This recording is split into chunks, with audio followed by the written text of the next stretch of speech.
Hey, everybody. How is everybody doing on this wonderful Thursday night?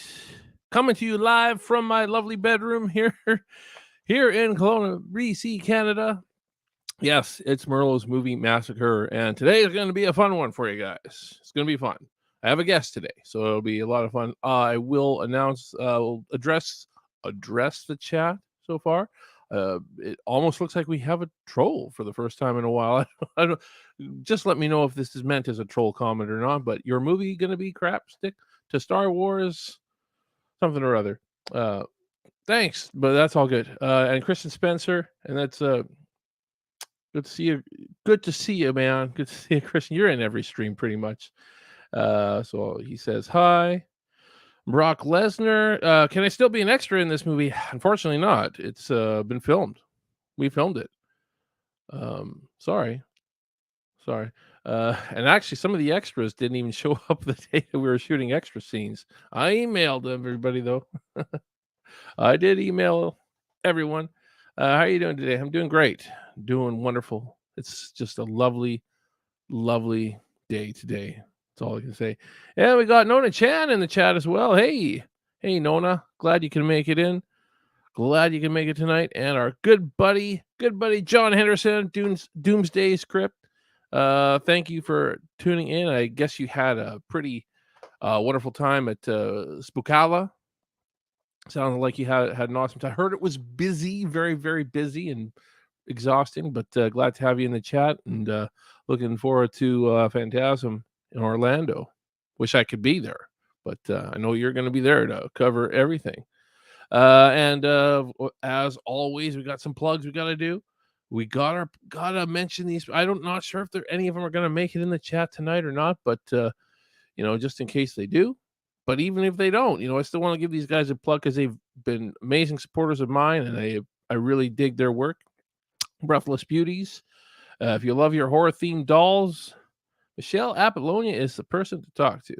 She's got these awesome horror-themed dolls. I love them, and they look absolutely fantastic. So go contact her. Her links are in the description, and get yourself a cool Leatherface doll like that. I still want to get that one. Free shipping in the U.S. and yeah, pretty affordable prices from what I've heard. And then we've got Miss 44. That's our good friend Michelle Blasky, who's doing the third channel. She does really cool obscure artwork. I like it. She even did a Leatherface there. So, me. I love me some Leatherface, and I love me some Halloween 3. And Michelle Blasky is also doing the third channel fan film unofficial sequel to Halloween 3. So if you love Halloween 3, get on board with this. Their campaign is still live, everybody. Their campaign is still live, and I know it's going to be an awesome film. But she could use your help, though. They need to raise more funds, so go show them your support. It's a great fan film concept. There aren't a lot of Halloween 3 fan films. That's just a fact. There's just not a lot. And there is a couple.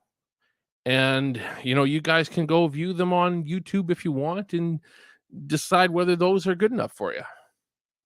I won't call them crap or not. I'm just saying, you guys can go on YouTube and, what is that? Is that good enough? If you're a Halloween 3 fan, and another franchise that's, not everybody loves Halloween 3. That's okay. I love it, though. So I support it. That's why I put it on here. So that covers all that. So without further ado, everybody, we're going to bring on our guest. Our guest is a fellow YouTuber. Make sure to go check out his channel. I believe I put his link in the description. If I didn't, maybe he can add it in the comments or something like that. But I think I did. I'm pretty sure I did. But I've been forgetful of a lot of things these days. So I do get forgetful. Happens the older you get. But our good buddy, BaconPewPew. I hope I'm saying that right. Here he is. How you doing, man? What's up, buddy? Thanks for having me on, man. Well, thanks for hey, you had me on your channel a while back, and it's great to have you on my channel now. That was so. Why don't you tell when I was everybody first a little bit started. about your? What's that? That's when I first got started. I think. Yeah, like you were like one of my third videos. Much, yeah. I think. Yeah. It was a lot of fun. I just remember having a good long chat with you. Yeah. It was about So why don't you Chainsaw tell too. everybody? Yeah, exactly. Yeah. Why don't you tell everybody a little bit about your channel, what you do on your channel, and what they can expect to see, and why they should subscribe to you? Yeah, my name's BaconPewPew. You can call me Bacon. You can call me RJ. I run a little horror channel over here on YouTube. It's also called BaconPewPew. And I don't really do one particular thing. I do live streams. I do movie reviews. I do rankings. I do unboxings. What else? This is a whole bunch of horror content. I mean, I kind of just go with the flow. I try not to stick to a schedule because when I get on a schedule, I don't stick to the schedule. But just go with the flow. If you guys like horror content, then come on over. We have a fun time over there. That's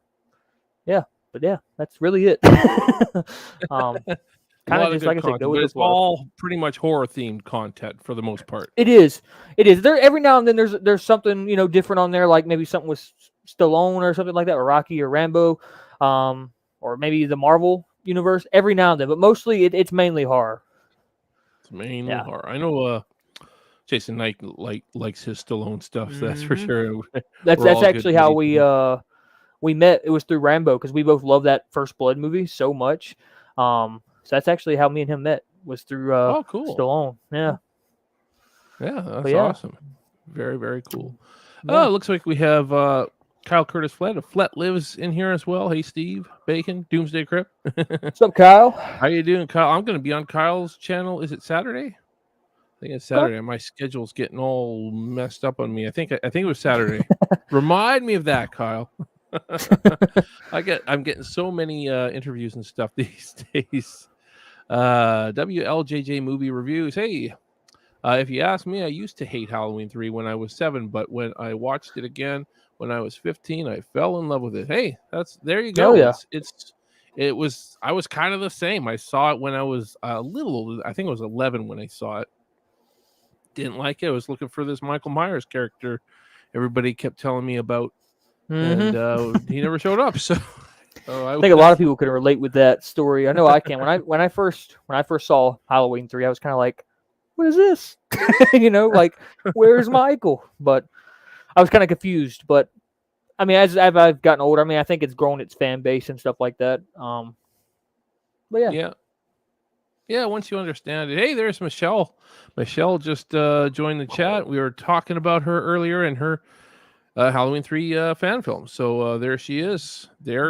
Go support. I don't know how many days are left. I think that it's over at the end of the month, if I'm not mistaken.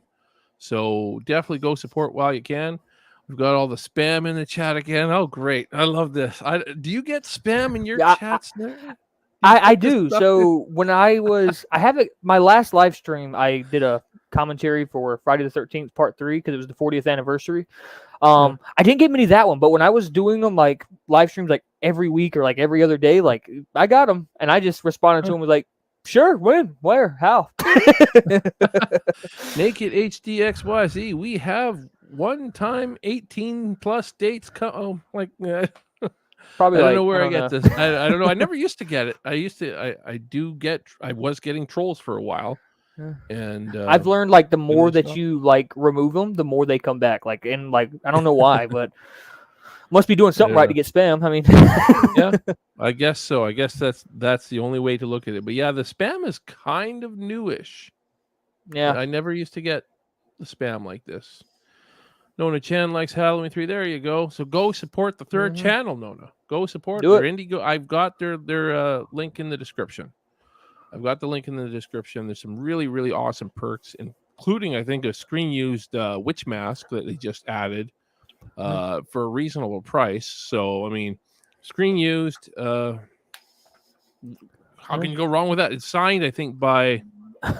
I think it's going to be signed by the kid that got his face melted in the pumpkin mask from the original. I think that's who's signing it. But yeah, he's going to actually be in the film. So the same actor. So I can vouch for you too, Steve. Like, I haven't ever seen many Halloween 3 fan films out there. I mean, this is honestly, to my knowledge, this is the first one. I'm excited for it because I think it's a very really okay. I'm excited for it though because I think it's an interesting place to pick up from. Because there's a lot you can do. That's for sure. There is a whole bunch. Yeah, and just watch the other two on YouTube, and you tell me if you think they did it right. That's all I can say. I'm Exactly. not gonna say whether I liked them or hate them. Well, I'm not gonna say I liked them. That's for sure. I can tell you they both have the same title. What was it? Yep. Return of the Witch. Yep. That's the title. Okay. Yep. Nothing generic about that, right? Nothing. Yeah. Anyways, but we're not here to talk about. We're not here to talk Halloween 3, but we're plugging Michelle. I gotta plug Michelle because she's doing a fantastic job, and I know that it's going to be a great film. So, just hope that people can back that campaign because it's a cool one, that's for sure. But we're here today to talk about Texas Chainsaw Massacre, and we'll kind of talk about the past and a lot of stuff that's happened, even with the original. And it's always kind of been a bit of a troubled franchise, you know. Even right from the very beginning, it's been a little bit troubled, and it was always kind of an uncertain thing, like what's going to happen. And it's kind of interesting to actually make predictions on what could happen next. So I think that's an interesting thing to talk about, really. Yeah. So we are both fans of the original, obviously. Yeah. Because this franchise is, I would say, is one everywhere but space. Everywhere but space. Please. No, please, God, let's not no, do that. Stop. No. Has it gone underwater? Have we Jaws meets Leatherface? Are we good? We should. Oh boy, I think they should made make that fan film yet. I'd watch it. No, don't. So, Bacon, I don't know how much you know about the original as far as, you know, it being released and all that kind of stuff, and all the trouble it went through. Just getting funded. I mean, getting funded was obviously very, very tough. I know that they had some sort of a private investment. I do actually know some inside details on that I won't get into because I'm not at liberty to say anything about that. But we know that they had trouble once the movie was done. They had trouble finding a distributor for it. It was made for a very, very low amount of money. I think it was something like $80,000 back then, which would probably be equivalent to like $200K these days. Probably equivalent to a fan film these days, like something around that, you know. Like honestly, like because you're right, it wasn't much, you know, compared. Like really, it could be a fan film itself, you know, because of how low scale it was filmed on and stuff, from what I know. But still love the movie. Yeah, well, there you go. So they had a lot of trouble getting it distributed, and eventually they sold it to technically the mafia. The mafia bought the film, under their under a production company name. Obviously, Branston was the name of the company, and I even seen interviews with like Gunnar Hansen and other members of the cast thinking that, well, the movie will never come out, and they thought that it was kind of gone because it had been more than a year after they had finished filming it before it even came out. So it was kind of a surprise hit, and I guess it didn't even right away. It didn't make a lot of money. It's one of those movies that made a lot of money over time. They had like a re-release in the late 70s or something like that, and it started to make money then. But you know, you never saw a sequel until 1986. Was it 86 when Texas Chainsaw Massacre 2 came out? I feel like it was earlier than that. I thought it was like 84, but you might be right. You might be. It might have been. I should actually research that. I think it was like I could be wrong, but it was a 86. long time. You're right. Yeah, 86. I was right. 86.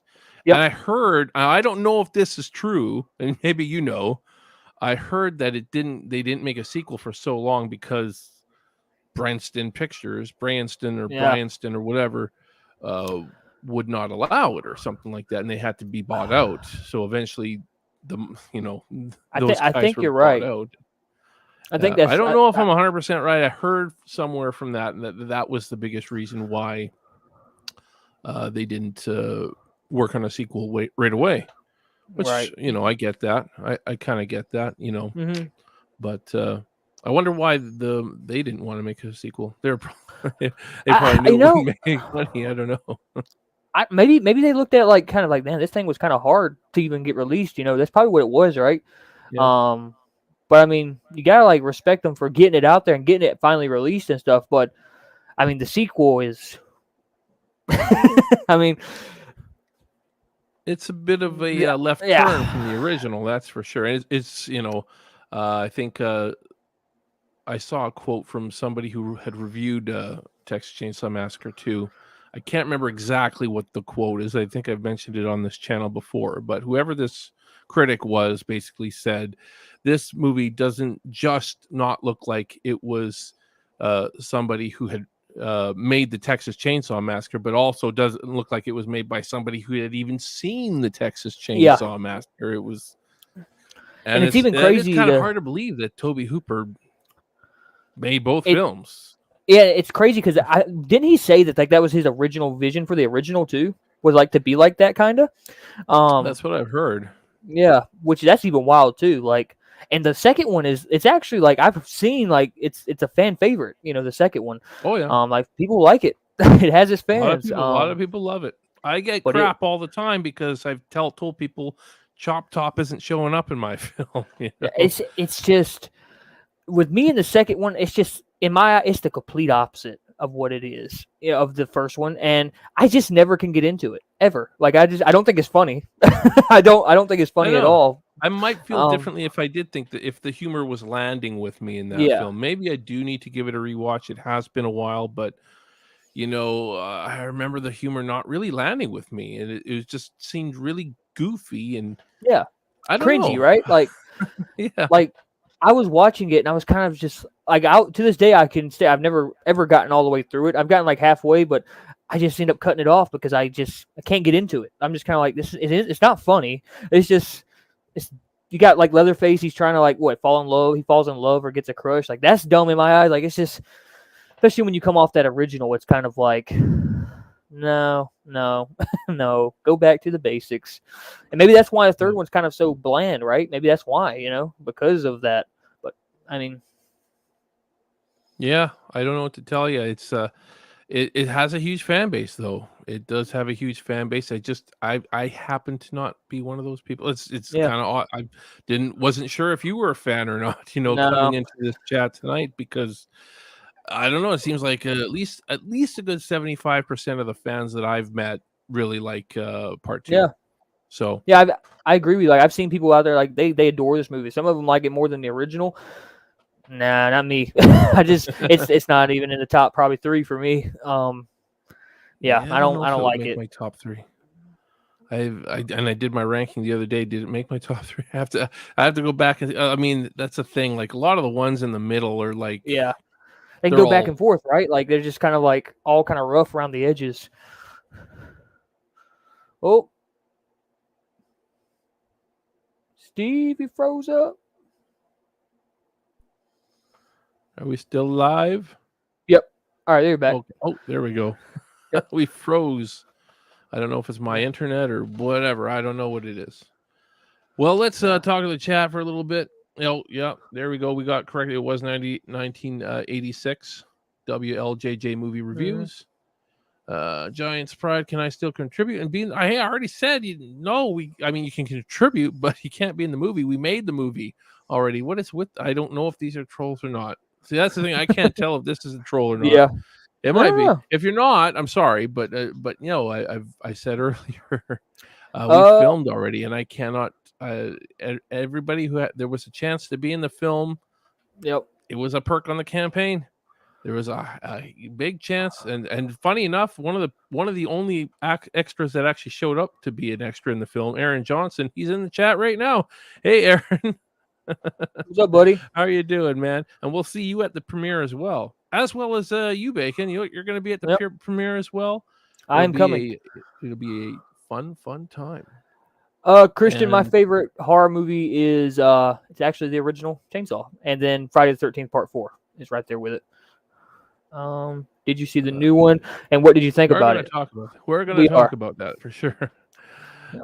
New promotion, Vintage Films, which is our new associate producer, by the way. I am a Sawyer Massacre fan. Thank you. Even though you haven't seen the movie, it could be crap, I mean, I am giving notes to the editor.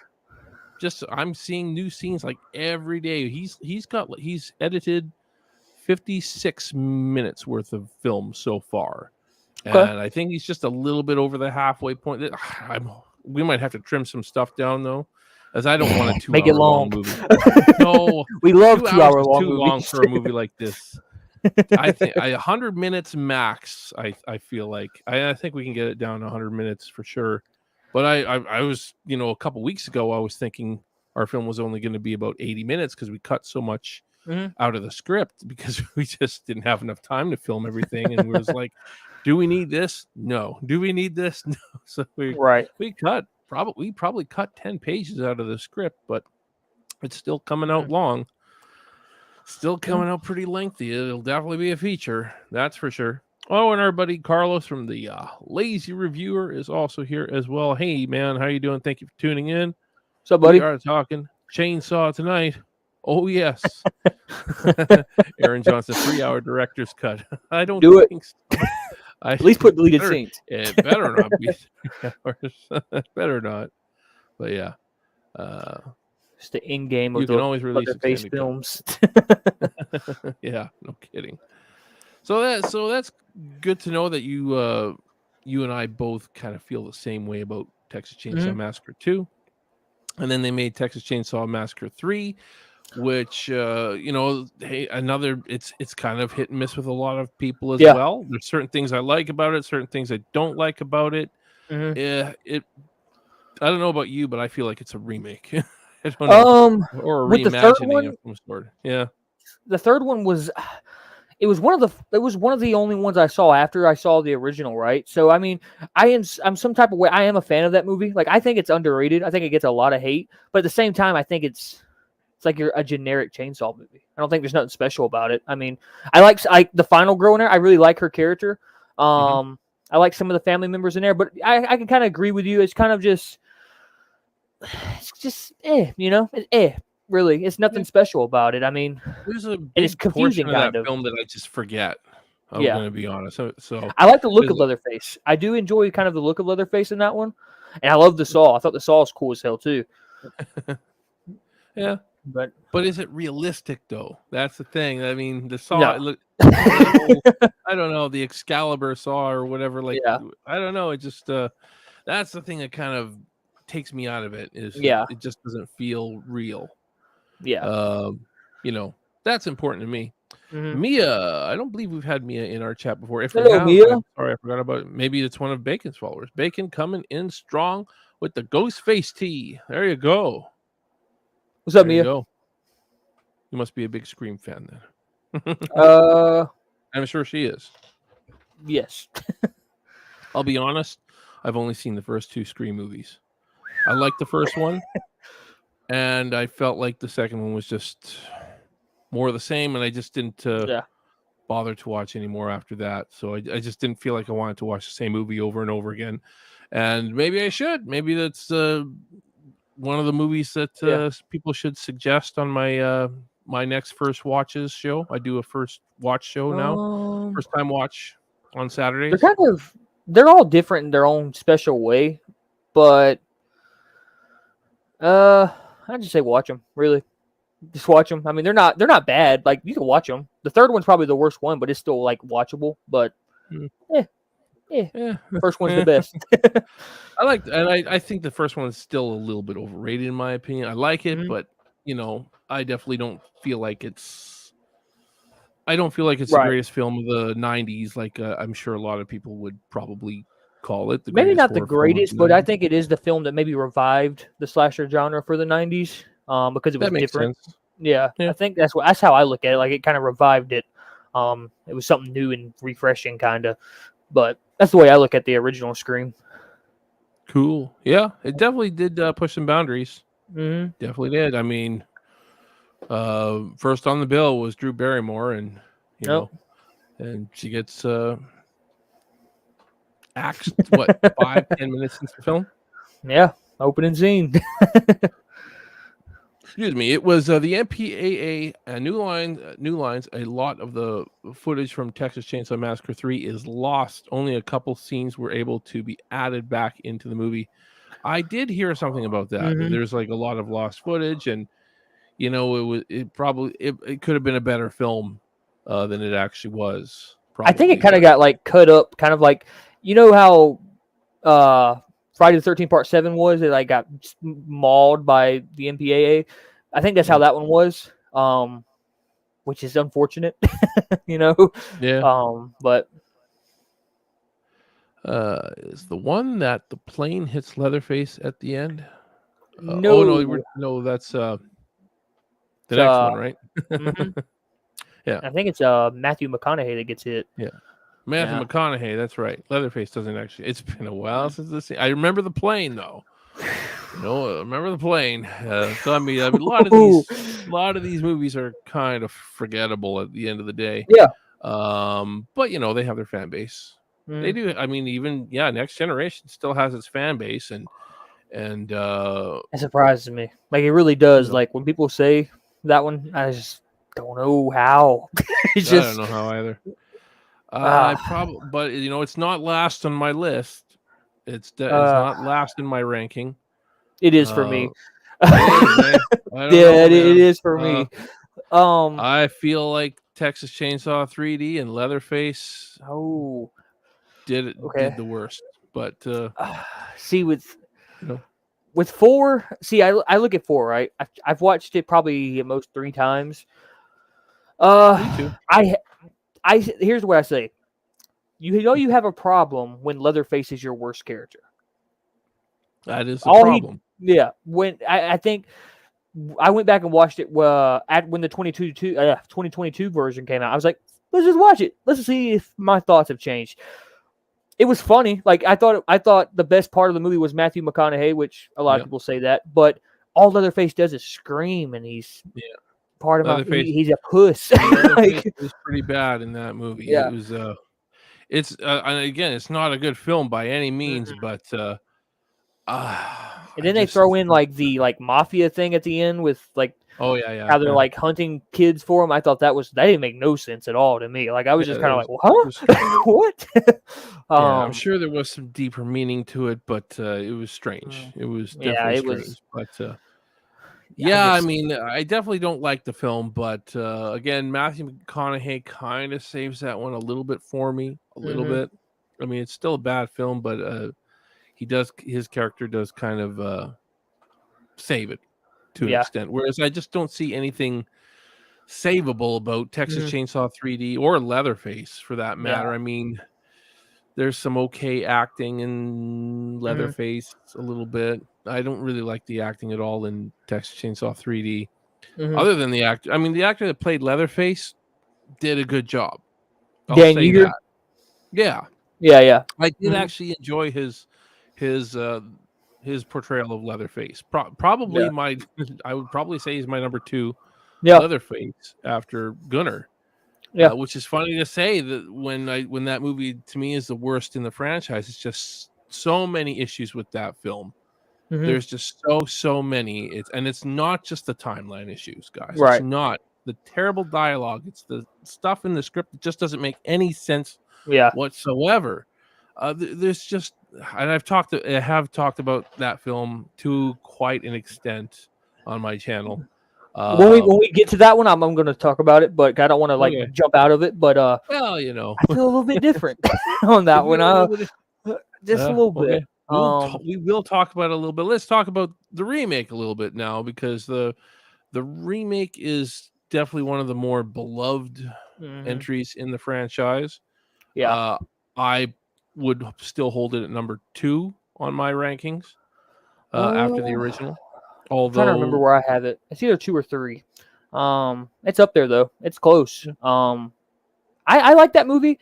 Uh, it's not like it feels more of a slasher movie to me. Where the original, I kind of don't see it as a slasher, right? I kind of see it as I just always looked at it as like it's a road movie, and because at mhm, the end of the day, Leatherface wants to be left alone, and these people keep showing up at his house and stuff. With this one, he's hunting them. He's like, "Come on, I'm gonna kill you," you know. He's a yeah, lot more of like a maybe not really a Jason Voorhees style of character, but he's intimidating like him. Like he looks scary. He looks like a slasher, you know. Um, I don't really like the look of Leatherface in this one. I think he yeah, I looks don't either. too leathery. I don't think it looks realistic at all. I don't think his face looks like skin. And when we see his actual face, that was I was kind of like, well, that's what he looks like. But Yeah, I mean, and it's I dark. kind of The can movie's echo on real a lot of dark. that. Yeah, I feel not just the face looked bad on him. I don't like the costume in general. Hmm. It looks very very heavy.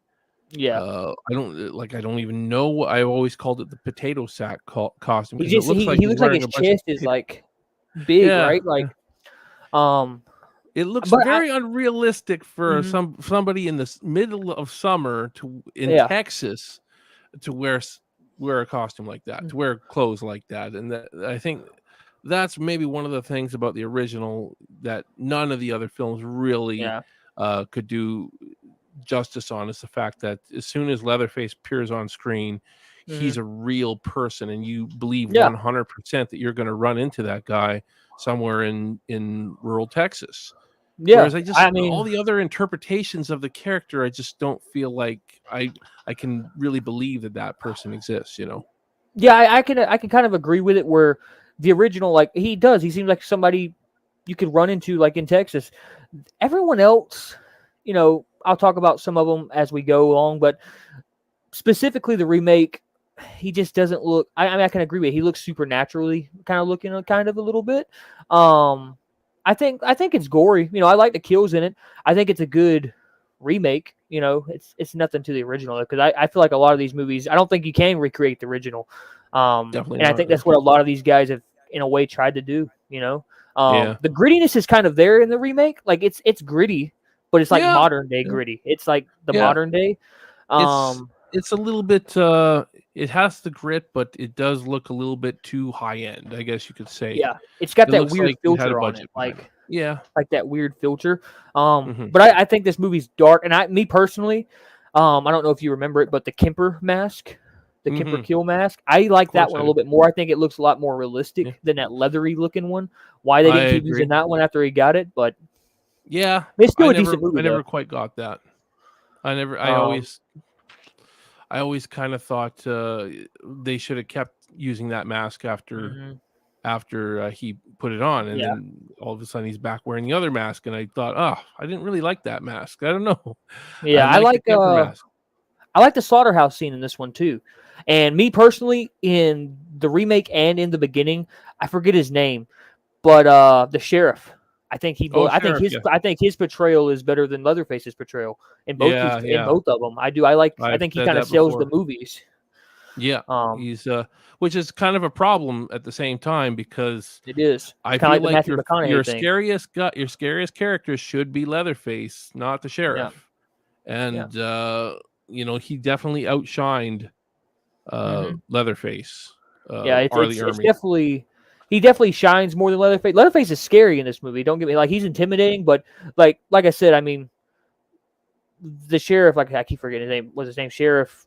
I Sheriff don't. I'm Hoyt not. was Yeah, Hoyt. Yeah. they just called him the Um. sheriff in that one, which I kind of like better. I like the ambiguity Hmm. of the characters' names in the original Yeah. and in the remake. They kept that kind of ambiguity. He's just called the Yeah. sheriff, and in the beginning they gave them all names and stuff, Uncle Right. Monty and Sheriff Hoyt and blah blah Hmm. blah and whatever. It's just I don't feel like I think that's one of the things that's also scary about those movies when you don't know who the heck these characters are and I thought this what one had a made them what good. it did. I thought it had a good hitchhiker scene Yep. where Yeah, she blows I her have head to off. say that I that like girl that. was good. As Yeah. far as the younger actors go, I think she was maybe the best one. It's unfortunately she got killed right away.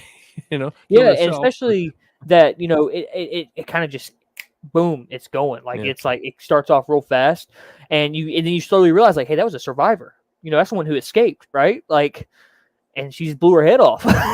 So you're like, what am I in for? yeah, But I'd say overall, I think it's not a bad movie. I'd probably give it probably like a 4 out of 5. But like I said, I enjoy it. I can watch it. It's definitely not one of the worst ones. Just a few problems. yeah.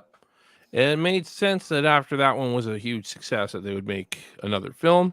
Yeah. So no surprise they made the beginning, which I have more problems with than they amped up the gore, Hmm. which I don't feel like you necessarily need to. Like the remake really isn't that gory. Mm-mm. It No. I'm gonna go. There are some. I think there is a director's cut version or whatever that shows a little bit Hmm. more gore on some of the kills, but overall, I don't find that remake to be overly gory. It's I think the goriest part is the head scene. And I'm trying to think because these two films I get confused together because they're so similar. Like, does he put somebody in a meat hook on this one in the remake, or is that the beginning? I think in both. Well, no, definitely in the remake, he puts Yeah. that dude on the meat hook. Okay. Yeah. Okay. The character's name. Which is not one of my favorite scenes, to be honest with you. It feels a little over dramatic.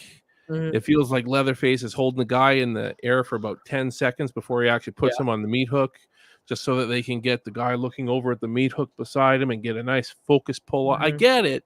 It's real cinematic looking, but it's not like Leatherface isn't going to hold the guy in the air for 10 seconds before putting him on a meat hook.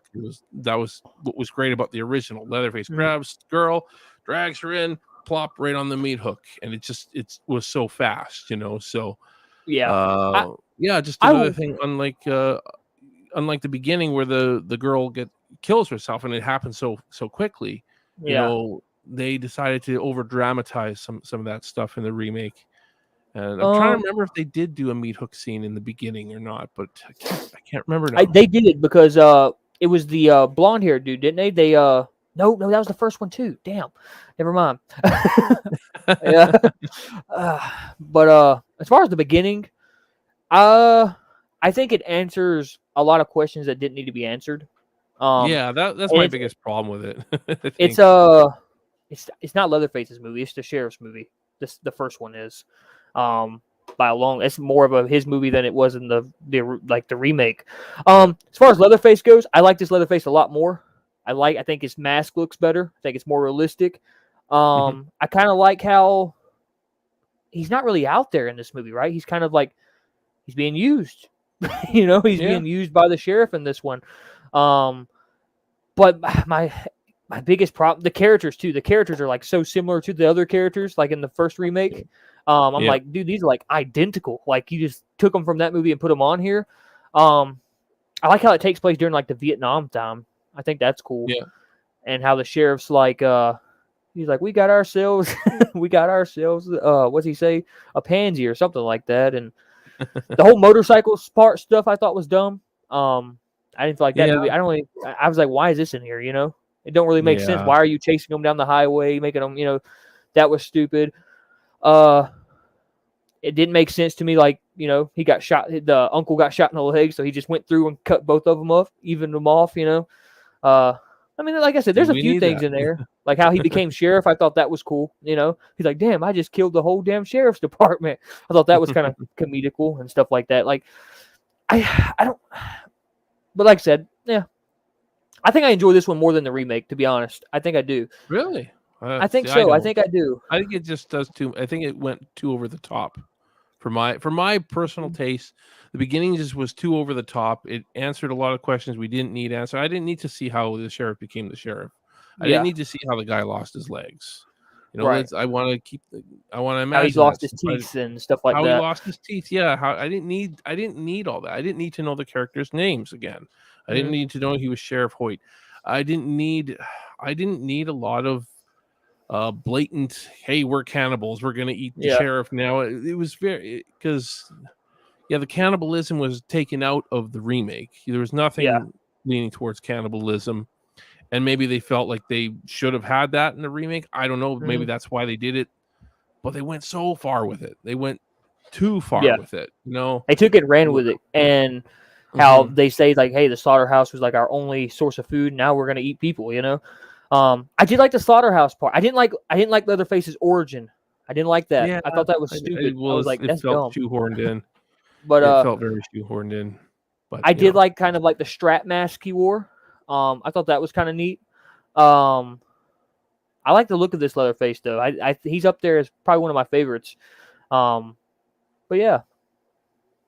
Well, there you go. There you go. Then that movie came out, and nothing really happened after that, though. Yep. I don't know how successful that one really was at the box office. I imagine it wasn't. I remember hearing a lot about it.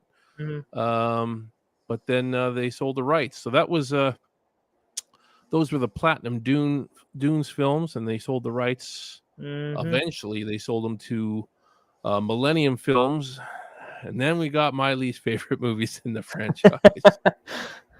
And I mean, I don't know. I remember hearing about Texas Chainsaw 3D when it was announced. I think it was announced back in, I want to say 2010.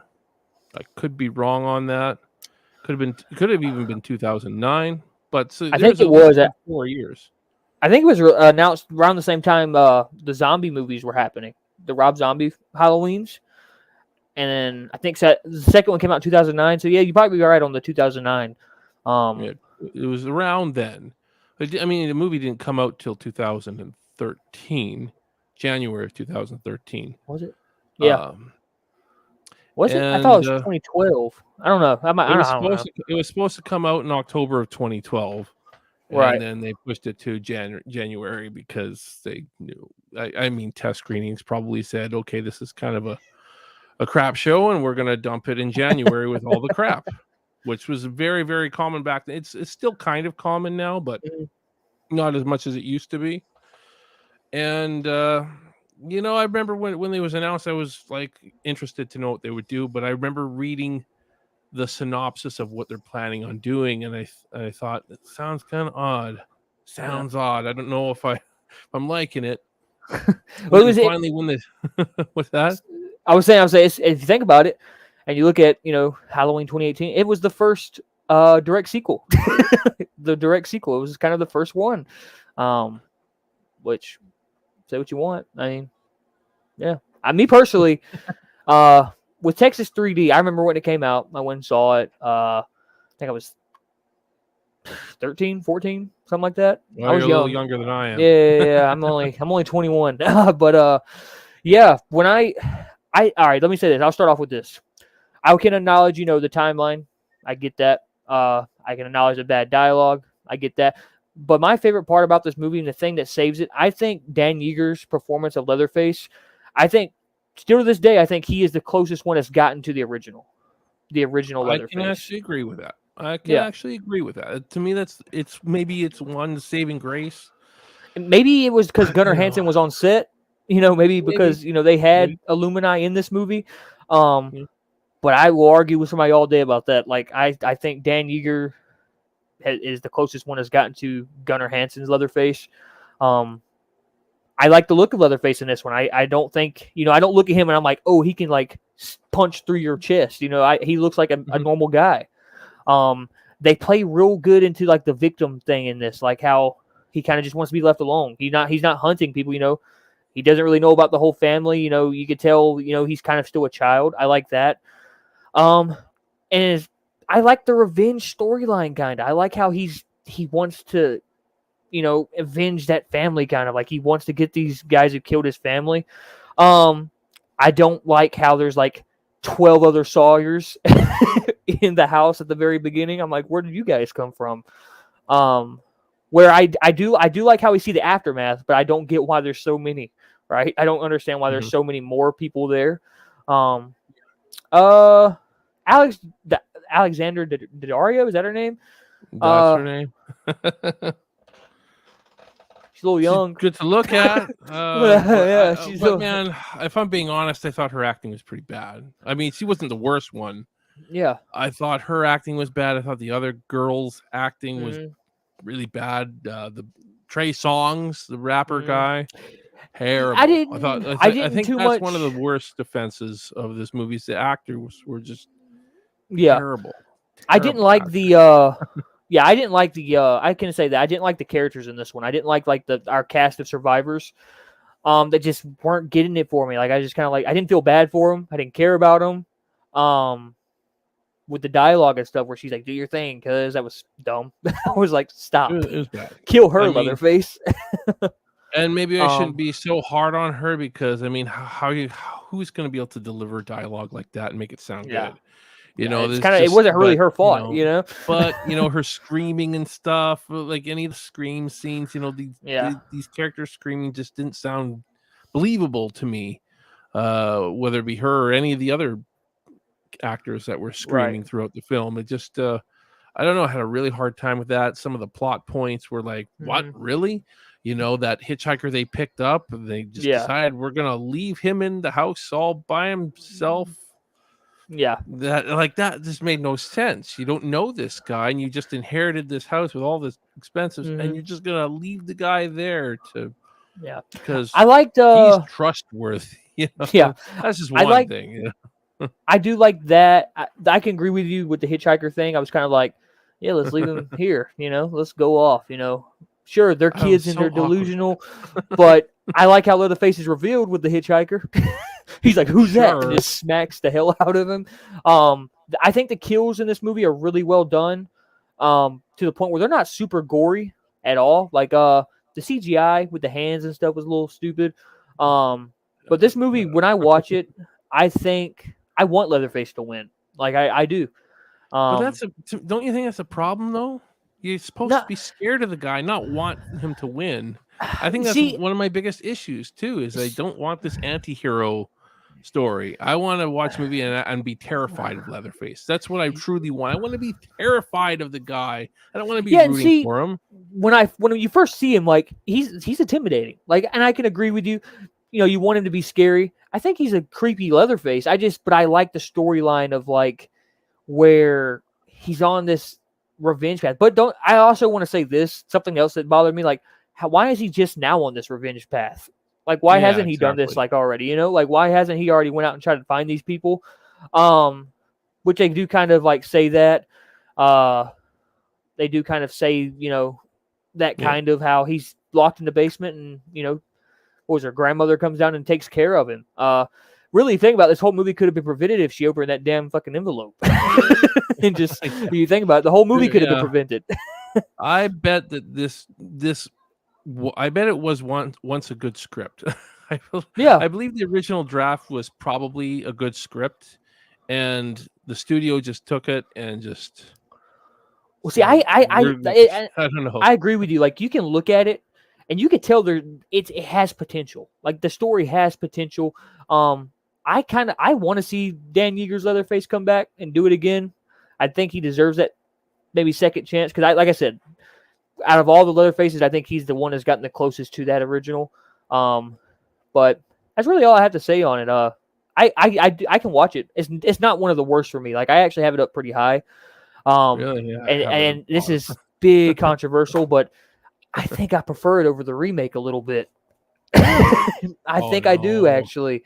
You're crazy now, but that's what, hey, I that's do. what I this is think about, you're I think, and people can be like, "What? You're crazy," and I might be crazy, but I do like this movie, and mainly just because of Leatherface. It's kind of like with the Friday the 13th remake. Like, the main reason I like that movie is because of Jason. I think I like Leatherface. There you go. I also like the part where he takes the face off the cop. I thought that was cool. And how he like sews through his face, like when he's sewing his new mask on, he's sewing through his face. That's also a problem though for me because he puts on the cop's face. It looks exactly like the face he just wore previously. Well, see, I don't think that's the face he that was. Movie with a ton of faces. You saw all these faces, and apparently Leatherface is supposed to wear all these faces, and they all looked exactly the same to me.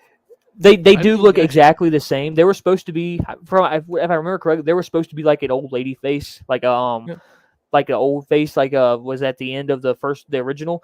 I don't think he's putting the cop's face on in that scene. I think he's just putting on a different mask that he has. You think so? I think so. I think they show him cutting the cop's face and stuff before that. I don't know. They certainly implied that it's supposed to be the cop's face. It certainly looked like it in the movie. I was like, "What? That's what the cop's face looks like." It looks, I don't know. I was weirded out by that. It was very strange to me. It is kind of like a hard cut, right? Like you go from this and then it goes straight to a dried up skin face. I mean, I can get that. I get that. Brock, I don't think I have lost my horror credibility with that statement. No, you of course not. Again, these are all opinions. Yeah. At the end of the day, you are going to have different. Hey, we definitely agreed on Texas Chainsaw Massacre too. Yeah. But man, I can't get behind that movie. I really tried too. I went and saw it in theaters. Mm-hmm. I went and saw it in 3D, and I don't know about you, but I thought the 3D was terrible. I thought it was. Oh yeah, 3D wasn't good at all. I watch it gimmick. We couldn't watch it in 2D. In our theater here, you could only watch it in 3D. They didn't give you a 2D option, so we had to pay the extra $5 to see the movie in 3D. I don't know if they changed that at some point during the release. I don't know, but at our theater that we had here, it was 3D only. I think it was And I 3D felt like it was only a down here complete too. gimmick. I think it was like at the height of the 3D thing. I think it was pretty when that much movie came was. out. Pretty much, yeah. Because when that came out, I know they were trying to do like Halloween 3D and all that other stuff. I think. But, yeah, they were doing a lot. Yeah, it was getting ridiculous with the 3D. I think this might have been towards the end of the 3D hype, but towards the end. But it was still part of that 3D hype. And I don't know. I thought 3D was not very good. The CGI gore didn't do anything. I really didn't like that. I thought it was pretty bad. The kills didn't do much for me because the kills didn't do much for me mostly because I didn't like the characters. I'm like, kill them. Well, half our cast got killed with the van when the van crashed. Remember, because like two of them got killed there. When Trey Songz died. That was when he died, right? That was another stupid scene where she's like, "Wait for the gate to open." He's like, "Fuck it, the gate's coming in." That was stupid. Like there's scenes in this movie that I can acknowledge. Like I acknowledge with you, Steve, that there are some bad parts in this movie that are stupid as hell. But like I said, I just really like the Leatherface in this movie, and that's cool. Yeah, I think, but it kind of led to the next problem with the franchise. So no matter which way you look at it, this movie definitely caused some problems with the studio that was behind it. Because they jumped the gun.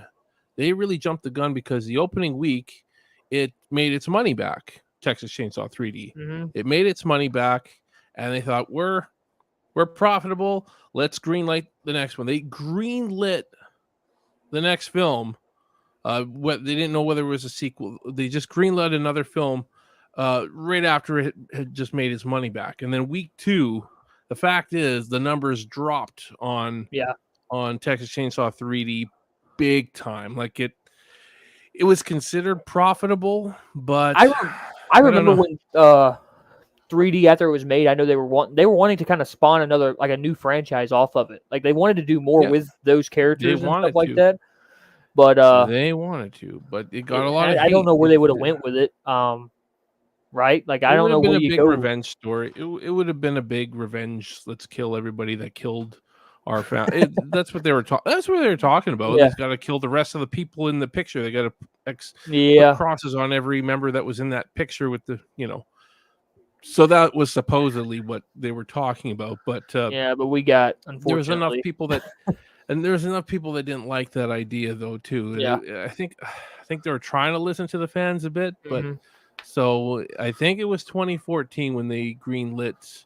Well, they had already greenlit another movie, but when they actually announced what it was, and it was Leatherface, I believe it was 2014. It could have even been earlier than that, but I recall it being 2014. I don't know why. That makes sense because I do remember them like immediately saying, "Hey, we're doing another one." Yeah, they really jumped the gun. They greenlit it, and they had no choice but to do it. Yeah. Even though, like I said, they barely if they made a profit, they barely made a profit. Yeah. Just because they had an amazing opening weekend, and then after that, it just totally tanked. After that, it just fell off the charts because it did get a lot of hate at the end of the day. Yeah, the critics tore that film a new asshole, and and people didn't like it. I don't know. I came out of the theater pretty dumbfounded as to what I saw. I'm not gonna lie. I really didn't like it. And that's okay. It's okay if you like it. I'm just saying it was a common thing among fans that they didn't like it. And so when they announced what the ultimately 2017 film Leatherface, when they announced what it was, part of me was like, this could be good. This could be something good. But I just was very, very, very caution. I was in the back of my mind was saying, okay, this could be really bad though too, right? Because you're hearing they're announcing his Leatherface as a kid, and I was like, I don't want to see it. Yeah, I don't know if I want to see like a 12-year-old Leatherface, Yeah. growing up and how Um, Leatherface. I told you this. When it came out, I didn't know it came out. I was at Walmart and I saw it on DVD and was like, "What is this?" I grabbed it. Obviously, I bought it because I'm a Chainsaw fan. It's a very different Texas Chainsaw movie. I feel like if you could easily take Leatherface off of it, and it could be its own movie, right? Its own thing. Um, yeah, there's those few pull points in there where it's kind of like, hey, this is a prequel, hinting at it's a prequel to 2012. Like I told you, I didn't know it was a prequel for like the longest time until someone told me. But it doesn't feel like a Chainsaw movie to me. It doesn't feel like it to me. That's its biggest offense, probably. Just Yeah, you can't.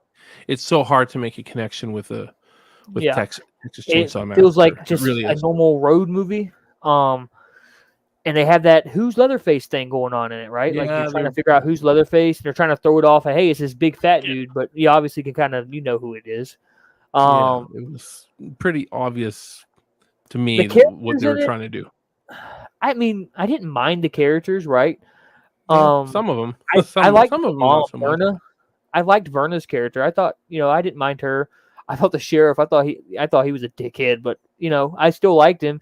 Then you had the two psychopaths, and then you had Jed, and I forget the fat guy's name, but I mean the characters Yeah. weren't terrible. I would say they're a lot better than what 3D had. Um, but like I said, coming from a mindset that I didn't know this was a prequel to one of the other films, I had fun with it. I mean, I let me say I kind of did. I thought it was watchable, but the more I watch it, that's where I'm kind of like, yeah, I'm just kind of you know. Um, Well, I knew a lot about this film as it was coming up. It was just yeah, one of those things where it disappeared off the radar, and you yeah, had to, if you were trying to follow it, you had to actually kind of search, and yeah, because they did kind you of sneak it out, like they just kind of you did, shoved yeah, it out the door, like go. yeah. It was tough to figure out what the hell was happening with it. Yeah, because it wasn't straight to Um, DVD, wasn't it? Yeah, yeah, streaming some sort of. I think it was DirecTV is yeah. where they streamed that, and I think it had Um, a small theatrical release, like very limited theaters. what do you think Uh, about? I want to ask you this: what do you think about him getting shot in the face, and that be the reason he wears his yeah, mask? I thought it was terrible. I Yeah, don't know. I thought yeah, it was, I did too. and that whole transition of him becoming Leatherface felt very, very forced. It felt Rushed, right? very Like felt, unnatural. I've always compared the storyline of how that kid becomes Leatherface to how Michael Corleone becomes the new Godfather. yeah, They're very similar story arcs. The only thing, I mean, the biggest difference, I mean, the reason why the Godfather storyline works so well, that story arc works so well, is because it takes a long time, a lot of little things that happen throughout yeah. that film for Michael Corleone to eventually become the person he does, The build up, right? and it feels natural. Whereas in Leatherface, it's just, through most of the movie, he's the same person, and then all of a Yeah, sudden, one thing, yeah. It just and snaps him, that's it. right? And Snaps him. like you can see like throughout the movie, he's a strong character, right? Like he's not mentally messed up really at all. He's a normal guy, and then it takes like his friend or something getting shot, and then he just snaps, and you're kind of like, huh, what? And then you have Verno kind of edging him on, like, hey, I'm your mother, and you don't know, yeah, she's your mother. You're just assuming it, You just listen to this crazy old lady who feeds them to the pigs, kind of thing. You got Yeah, the but even brothers and still, it stuff. was kind of didn't make sense. Also, because he even if he knows that she's his mother, Yeah, he already pretty much said in the beginning of the film that he disowned her, that he yeah, disowned his family. He said he has no family. So you got this sense that he hates his family, and so it just exactly. made no sense. Didn't matter what happened. Why would he go back to her when after it felt very odd that he would listen to her after Yeah. essentially implying that he hates her. Mhm. It didn't make any sense to me. It really And felt maybe you could argue strange. because she helped him after he got shot or something like that, but I don't get it. I don't this I just Okay, see It's a if you can make forgettable sense movie of this. too. See if you can make sense of this plot point, because this always bugged me. There's that scene where they're hiding from the cops. They're hiding from the cops in that dead cow Yeah, carcass. The girl. So this isn't a Leatherface plot thing. It's the girl. She goes and hides from the cops with them in that carcass. Willingly goes in yeah, to hide from the cops in that carcass, and then the next scene after, she's running to the cops like crazy. Help me, help me, help me. Like, how did you flip from that? How did you go from hiding from the cops in a damn carcass, not being forced, just yeah. willingly hiding in that carcass, Because to all of it a sudden does. fleeing to the cops? It's If just, I agree with you, because it feels like they're trying to set up some kind of love interest with her and Leather and Jed, right? Like throughout yeah, the movie. Maybe she got into the cow and was like, this is nasty. I don't want to live like this no more. And it just that happened, but I don't it know. really was weird. I don't know. But Yeah, needless to say, people weren't excited for that movie coming out anyways, and we knew that it was pretty much a given that that movie was going to lose a yeah, lot of money, which it did. It yeah. Because we did didn't see lose a another lot one of for a money. long time. It pretty much put the nail in the coffin for Millennium Films to make any more Texas Chainsaw Massacre Hmm. movies, which is why we got the new one today. Well, not today, but they came up this year. Legendary picked it up in I believe it was 2019 is when I Right. started seeing the news regarding it. I believe the first I and don't quote me on this. Don't quote me on this, but I remember seeing the first article. This is just memory. I don't know if you could find it anywhere or whatever, but whoever bought the rights to it said in a statement that we look forward to bringing Leatherface back to the big screen. Yeah, And that's yeah. I so do remember ironic.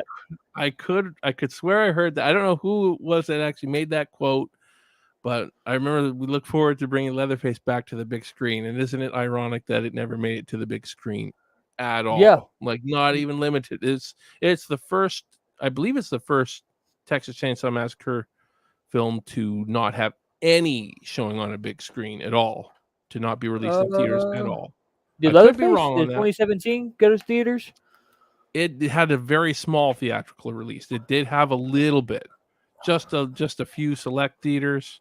Then it is. But I think it is then. I think unless like Texas Chainsaw Massacre Next Generation didn't go to theater. I don't know if that one did or not, but it It might did. It not did have. go to But theaters, but it did. when that one was made, it was delayed like years on I end know that. because Yeah. Matthew McConaughey and them was like, no, don't put our names on that or something like that. So it was delayed. It went to theaters, but it was like really delayed. Like it was done for a while. It just they didn't want to release it, which I understand why. Interesting.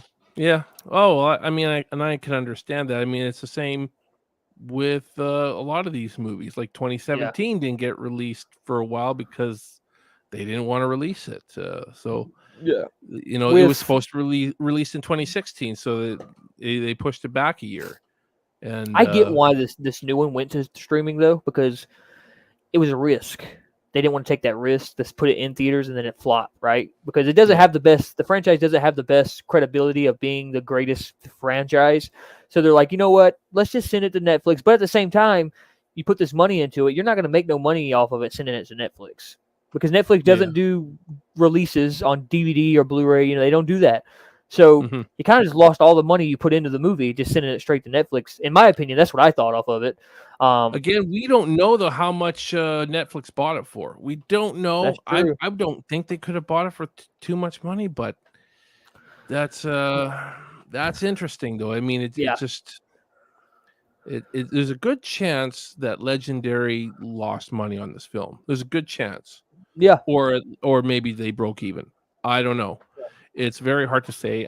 I do think that if they had released it in theaters, it probably would have lost money. It would have been, they would have had to have make a marketing campaign for it, which would have Yeah. cost a lot of money to do. I believe the budget was already somewhere around 20 million for the Yeah. film. So it wasn't like a super low budget. I mean, it's not high either. 20 million is really Yeah. considered not that high in today's standards, but I mean, it's not low either. So I mean, it's 20 million did let Netflix buy it for $20 million. Yeah. And if they would have put money into marketing, that would have been another, few million at least. And Wow. I don't And I know. It's think just I was going to say, I think with this movie, I think the reason that I kind of look at, I think it was a successful movie. I think a lot of people, I definitely think I see more people say yeah than no to it.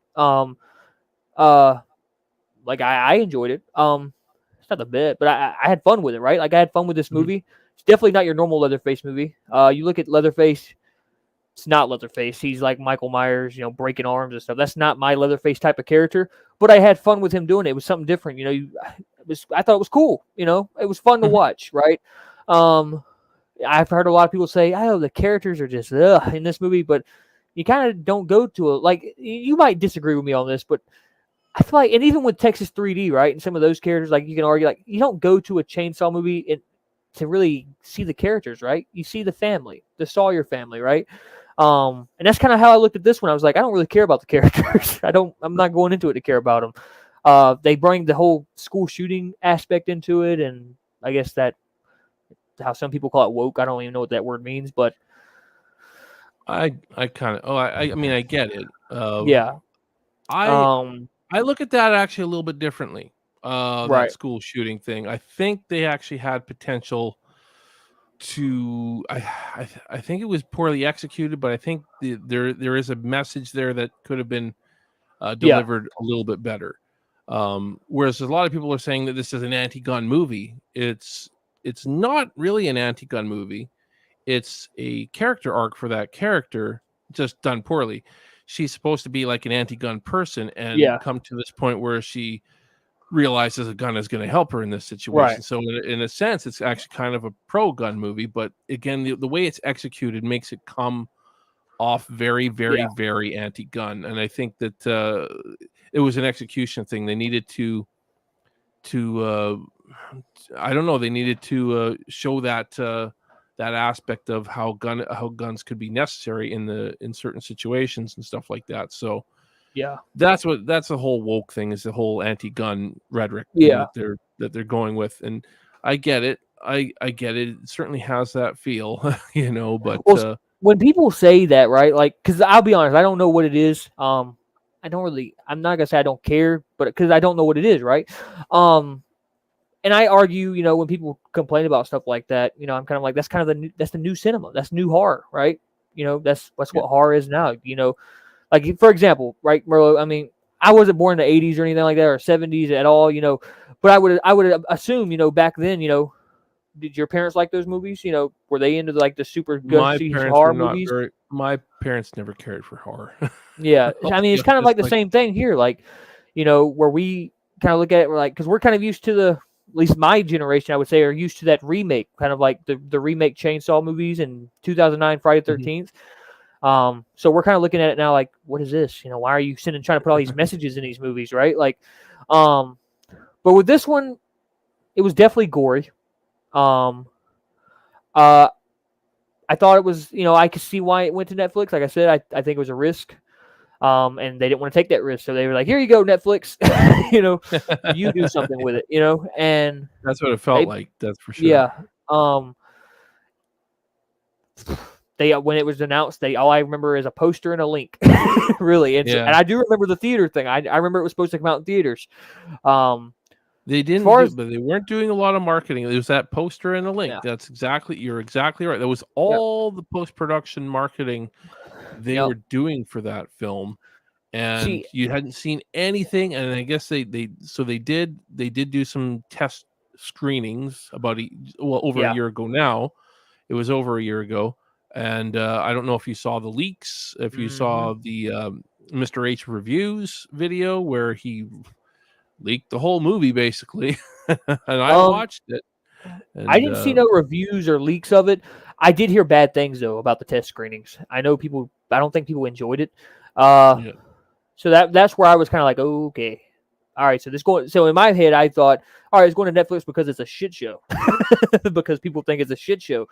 And maybe that's why I kind of enjoyed it so much, was because I was so low on my expectations for it. mhm. Because you really think about it, the bar's not very high. It's not. It still isn't very high in my opinion. Um, I want to ask you a question though. What do you think about the look of Leatherface in this one? Because I know people are like, oh, he looks like a melted ice cream cone. You know, what are Yeah, your thoughts?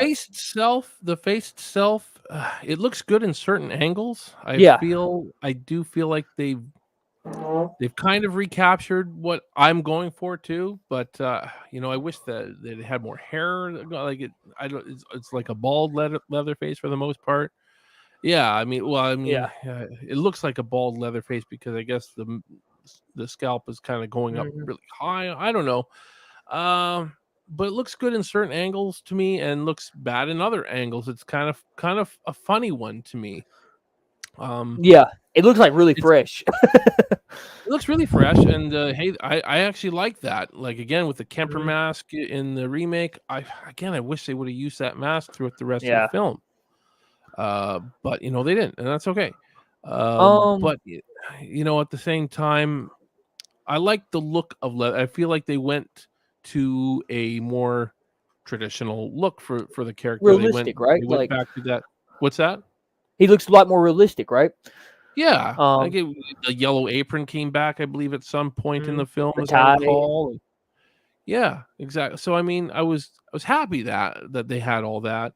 Mhm. But maybe it was the performance of the actor that played Leatherface himself that kind of threw me off a little bit. Well, some of the things they had him do. He was very supernatural. If Yeah. he's really a 70-year-old, like you're supposed to kind of believe more or less that he'd be around at least 70 in this film, because it's almost 50 years after the original, and you can interpret Leatherface's age in the original Yeah. however you want, and maybe they're saying that Leatherface was 15 or in the Now, original, which I he think could have been. I don't. excuse me. I think you're right. I think he was an elderly Leatherface, and I agree with you. It wasn't normal Leatherface because the dude was breaking arms.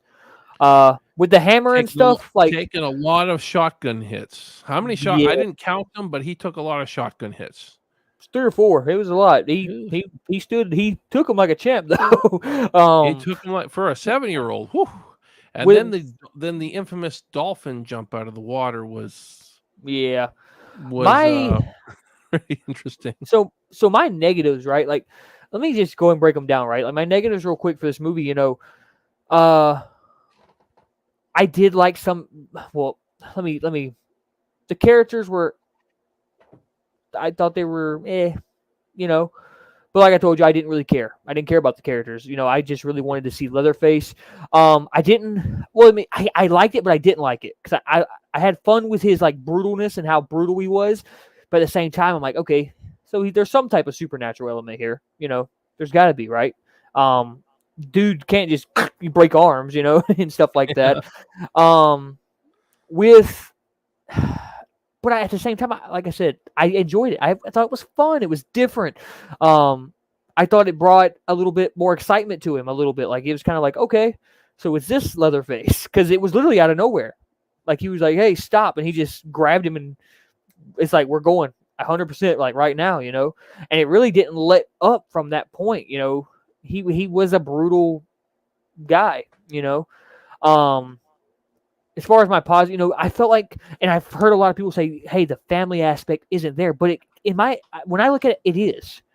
It's there in some type of way, because I look at it like this: we find when we pick up in this movie, we find him in an orphanage. So obviously something's happened in between that original and now, where you can obviously see he can't take care of himself because he's in an orphanage. And this old lady, I don't think they're family, but she's been taking care of him, right? Because you see it when she passes away, it messes with him, like to the point, and he's blaming all these people. And so that's kind of getting in his head, like, hey, you guys are the reason my only family died. So, I'm coming for you. Because you see that when Sally finally shows up, he doesn't remember who she is. He doesn't know who she is. He doesn't really care. In his head, he's like, you didn't really do anything to me, so I'm not gonna do anything. He just kind of walks out. But when she shoots him, he's like, okay, so we're going to play this game now. You actually did something to me now. It's kind of like he's only targeting the ones that bothered him, messed with him. You even see it to the point where, you got the ambulance scene. He's like, hey, stop. And he breaks his arm. You see it up when he's putting the makeup on his mask. That's his type of mourning. he flips out, and that's where he's kind of like, okay, you guys are coming in, you're trying to steal my town, because obviously they didn't have the deed, they were in the wrong, So I mean, there's a lot of good in this movie, I feel like, and I feel like people are like overstepping and not seeing it, right? Like they're not seeing the small points that are really there, that they're like, okay, they threw that in there, right? Like there's the part in the I don't know if you caught this, Steve, but I did a watch along on this when it first came out. It was a first time watch, and I think I was maybe one of the first people to catch it. But you see it when they first come into the house, right? And they're talking to the old lady. You see it in the corner. You see Leatherface, like sitting there in a rocking chair without his mask on, and then it cuts again. He's gone, and you see him at the top of the steps. So I thought that was pretty cool. So, I mean, it seems like in some type of way he went to this orphanage and was a normal dude. Like he tried to be a normal person. They kind of maybe controlled him in some type of way, I mean, he seems a lot more like his human aspect is there, but they just did the supernatural arm breaks and stuff like that with him. But that's kind of like why I kind of enjoyed this movie, because I caught them small things and was like, I like that, because I haven't seen those in other movies, and I liked it. I don't know. Yeah. I get it. I mean, I don't necessarily agree with. I mean, it's cool that that you can get behind that kind of stuff. But with him in the orphanage, I didn't see a reason. Other than the only reason that Fede Alvarez had mentioned about him trying to be a good person and leave that killer lifestyle behind. But me personally, I don't want Leatherface to be like that, to ever be trying to be a good person. Why did he leave his family he left his family to be a good person? I don't think he ever would do that. But my it's just my a theory on opinion, that with him leaving, I don't think he left. I think so. Here's what I think, right? It's a theory, just a theory, guys. It's not, confirmed. Yeah. Here's my theory. 1974 happened. Sally escaped. The cops showed up. They took Leatherface away. Obviously, he's not all there. He's a little slower than some individuals. Maybe they put him in a mental hot or something, but they take him to this orphanage, right? They're seeing that maybe his family was using him in some type of way, right? And they're trying to make him a better man. And I think up until, because you see it, like nobody knows where Leatherface is. He's missing, until Sally and they see the skin mask, do they know this is the Leatherface guy? Because really, if you think about it, maybe when after 74 happened and the cops show up and stuff, maybe they didn't know he was the guy, right? Maybe he didn't have his face on or something, Who knows? It's hard to say. I don't know. It's but there's definitely a missing chapter there. There's a missing chapter there where definitely something happened in between. But that's just my thoughts on it. I mean, I think that he was like the directors. I think he was trying to be a good person. I think, you can definitely see that there was something that happened after the original, and it led to him being at that orphanage. Maybe his family was to blame. Who knows? Like maybe he escaped and his family all took the rap for it, and they're all gone, and he had to find a new place to go and took off. Like what was it exactly that what's his name, Alvarez said? He said how are you supposed to find the guy without his mask on or something like that? So I mean, he's trying to play on that aspect of it, but I don't know. I just don't like the idea of Leatherface trying to be a good person and be the. I don't know. Me, like, work for me. I just kind of I look at it like, because you look at it, right? Like I feel like he got taken away, because you see him at the end after the post credits, and he goes back to that house, or what's supposed to be that house. So I mean, he remembers his family, because obviously, he was like a full-grown adult if they did take him away, I mean, he wasn't a child, but he has a child's mind. And I just feel like for him to escape and run away, I just feel like I don't think he's that smart. I mean, he's smart, but I don't think he's that smart. Talk to Alvarez about that, because that was his theory, is that they never found him. That was his right. That's the way he wrote the character, anyways. That he, and you can see it with the cops, like when the cops show up to help her grandma or the caregiver, they know who they are. They know whoever. Like, it's a small town, like, so maybe the cops had something to do with it. Maybe like, hey, this guy's a slow kid, so we'll send him to the orphanage. I don't know. I don't know, but the small things is what I really enjoy about this movie. But Yeah, Okay, that's we'll all I got to say. carry on more about that, but I have to address the chat a bit. I haven't talked to chat for quite a while. We'll ignore all the naked HD stuff. Uh, Let's talk to him. No, I'm playing. flamethrower, flamethrower, Fluff Salisbury. What happens in the cow stays in the cow. So we're going back a bit now. Thank you for joining the chat, though, and you're in the chat as well. I didn't know. Our buddy John Evans is in the chat as well. For me, you need to have some level of care for the protagonist in a heart. Yeah, I see. I do kind of. I'm with John on this. I'm not saying you have to really care about the protagonist to that. Right. You have, but to make your characters like basically throw away, let's get him killed. Make me feel something for the character. And I think that's something that's lacking in a lot of these movies is feeling anything I can for these understand that, characters. and I can get behind that too.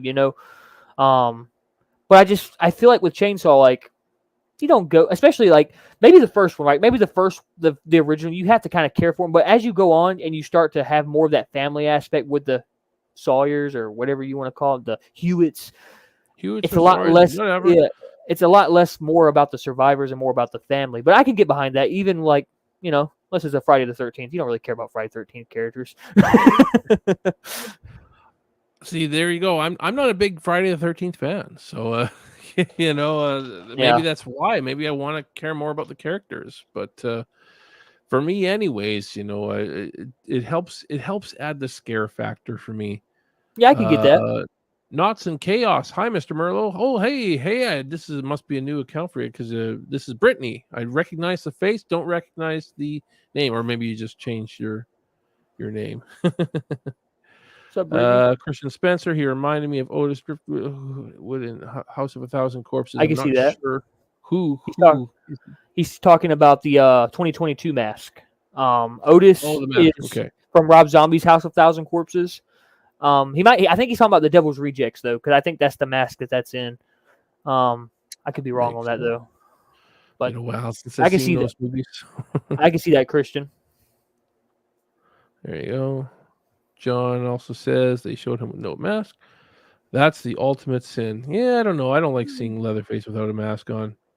Again, ambiguity is important to me. I don't want to see it, but I know there are people that want to see it. Got my popcorn ready, she says.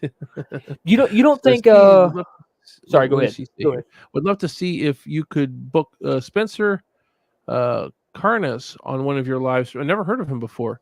One of your lives, or even in one of your future movies. Oh, who is Spencer? Is it Charnes, or is that the guy from Ice Nine Kills? I don't know. I could be wrong. I don't know. I don't know who that is, but maybe we'll see. I mean, I'm always open to having guests on this show. That's for sure. I know I haven't had a lot lately, but I've got Bacon on here tonight, so there you go. Sorry. I think that's the guy from Ice Nine Kills. That was a parody of Bulgaria.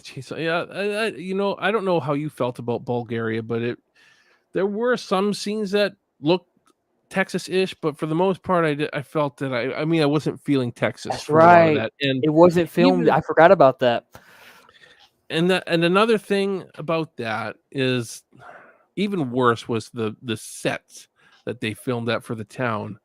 Because that was such a set. It was a major eyesore for me. I couldn't believe that was an old town. It looked so much like a set. It looked like I would go to Universal Studios and you walk down those fake old school movie Hollywood sets. At least they had those when I went to Universal Studios, but it's been a while, mind you. But that was a bit of an eyesore for me when you think this movie had $20 million behind it, and these are the sets you're using. And I'll be honest, the set didn't really bother me that much because I felt different. I thought it was different because I was like, okay, finally we're kind of not in this house. It's something different. But who knows? I really didn't think we were. I don't mind a town, but that just didn't look like a real town. It never at any point. as soon as I saw it in the trailer that they had, I'm like, that doesn't look like a real town. It It was like an old looks like a Western, Hollywood set. like It looks like a Western movie. Hollywood set, like from an old Western movie. Yeah, Exactly. It's I can pretty agree much with that. exact. That hits the nail on the head. I'm like, we're in 2022 here. We're Mhm. not in the 1950s anymore. Yeah. We should be better than that. I know it's. I don't I know. guess, I guess you could. Uh, I mean, I guess someone would argue, it's supposed to be this lost town that society forgot. I mean, yeah, sure, but I can agree with you. I mean, it looked like a Clint Eastwood movie set. yeah, exactly. Don't get me wrong, I love those movies, but and it's not like the worst thing in the world for me, but it does take me out of the movie a little bit when I Yeah. can clearly tell it's a set. It does not look like it definitely doesn't look like a town that millennials would buy. I would say Yeah, yeah. that That too. that I was a have a weird hard plot time point. buying that scenario that whole plot, but I don't know. Why are they buying the town? Right? They're all moving there. I guess I don't know. Oh, we're getting a lot of people in the chat. Holy smokes. A lot of chats going all at once. Have to admit, since I don't have Netflix anymore, I haven't seen it. Oh, you haven't seen it. Well, we won't spoil too much for you, but Sorry. we're really supposed to be talking about the future of this Yeah. franchise. We'll get there. We'll get there, guys. We'll get there. You guys aren't in a rush, are you? Because we're kind of at the meat of this now. Always wanted to make a fan film that was a sequel to the OG Texas Chainsaw Massacre. I think there's potential. Mm-hmm. I think there is potential. I don't like setting it at modern times. I just don't feel like it works for Leatherface. Me personally. But just a name change. There you go. Leatherface 2022 reminded me of Michael Myers in H2. Which H2 though?